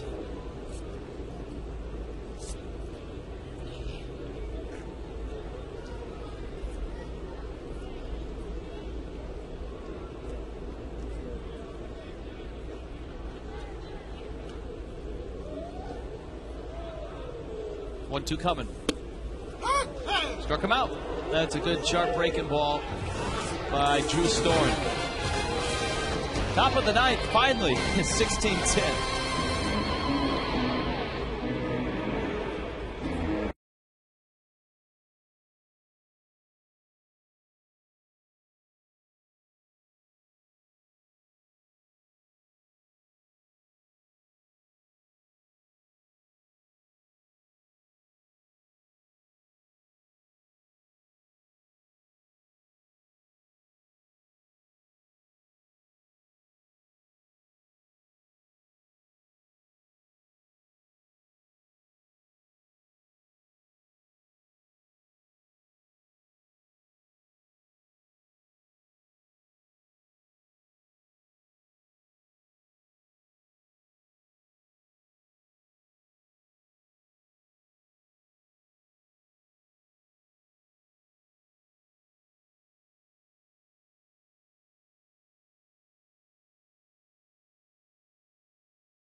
Josh Johnson, Ricky Nolasco, possibly a Ricky Nolasco update on Marlins Live as well, as he is slated to make the start on Friday. That's in question. This copyright telecast presented by the authority of the Florida Marlins. Don't use it anywhere else. You know, you kind of panic when you look at the scrum going on when both teams were out on the infield, and one of the guys I saw was Ricky Nolasco, and I'm thinking, oh, wait a minute, his knee. See, that's, you know, in thinking about. Stay away from there. Here's the deal. When we talk about tail of the tape and big guys and all that, the big guys for the Marlins are all starting pitchers, and those are the last guys you want involved. There's Brian Sanchez, a former National, and this is outside to Alberto Gonzalez. You don't want Josh Johnson in the middle of anything. You don't want Nolasco in the middle of anything. Volstad obviously was involved because he threw the pitch, and he was the guy that Morgan came after.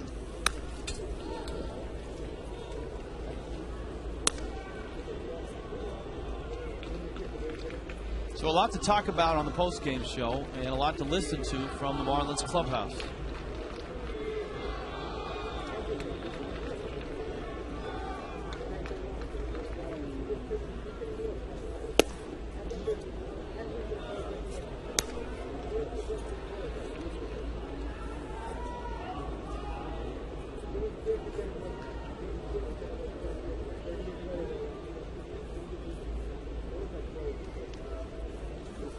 Sanchez taking over for Nunez.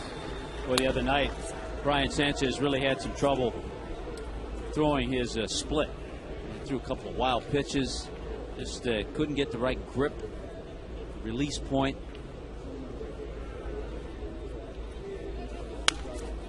Right now, just throwing fastballs up there, and it's 2-2.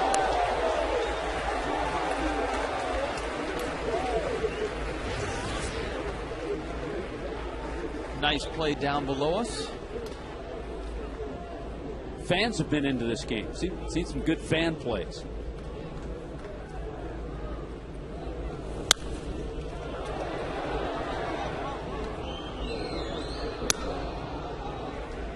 Still 2-2.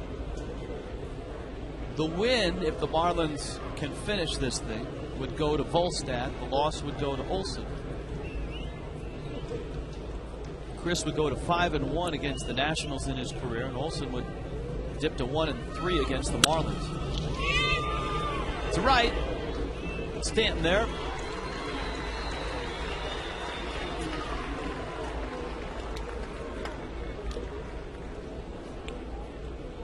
So Gonzalez is out. Here comes Nieves. Both managers ejected. Couple pitchers ejected. Jorge Sosa ejected. And Nyjer Morgan ejected. Did I miss anybody? Oh, excuse me. Veras, not Sosa. It was Veras who was ejected. Sosa came in relief. It has been that kind of night, though.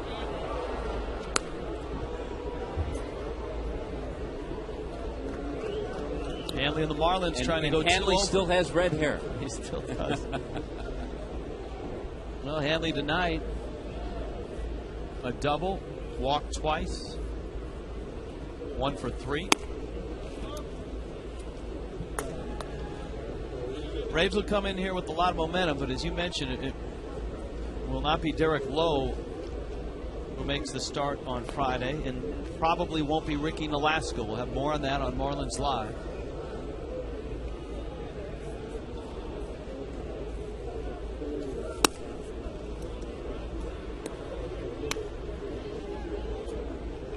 But then you get into the heavy-duty artillery on Saturday night with Josh Johnson against Jair Jurgens.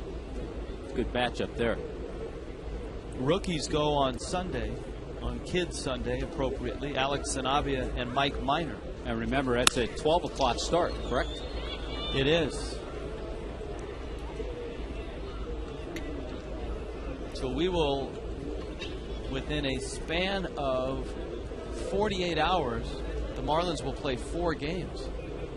Saturday night, Sunday at noon, Monday at 1, Monday at 7. and trying to figure out the rotation. We're assuming, because he pitched tonight being Wednesday, that Roy Oswalt will pitch one of those games on Monday. Make sure you pack your lozenges.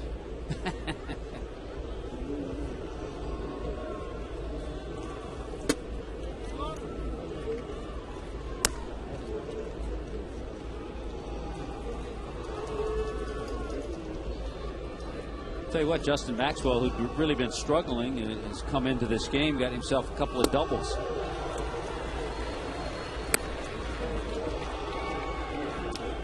Maxwell, a young outfielder. We saw him injure his ankle. It's either at the beginning of last year or at the end of the year previous on a play against the wall in center field at Nationals Park.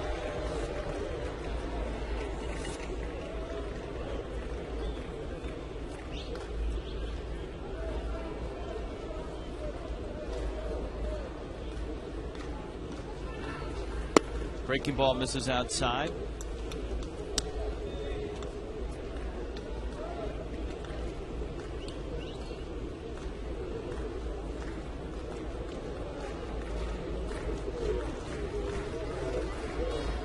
Two. Little tapper wide of third.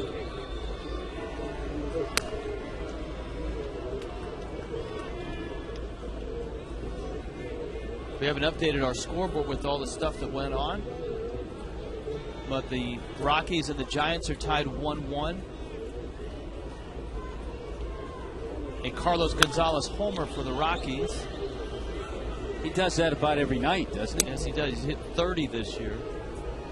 We told you St. Louis lost again 5-2. And the Reds win 6-1. So that's what, an 8-game lead now? Cincinnati has an 8-game lead over St. Louis. And the Padres lost again. Padres lost their 7th straight.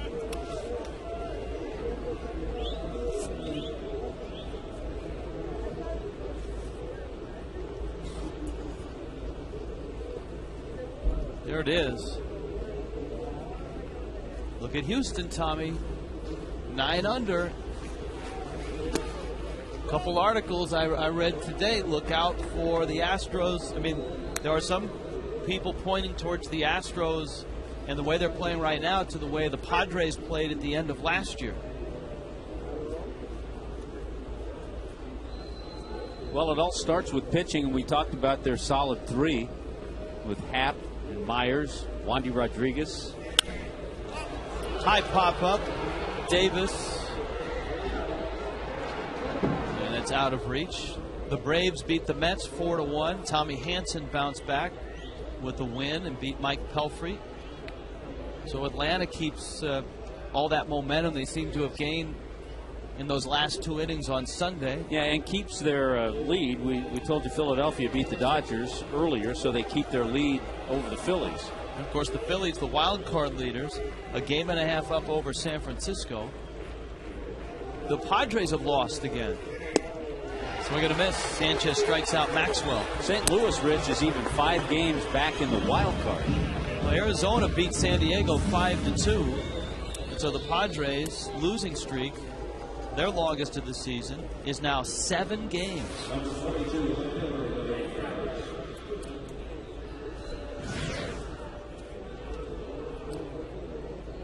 Cubs beat Pittsburgh 5-3.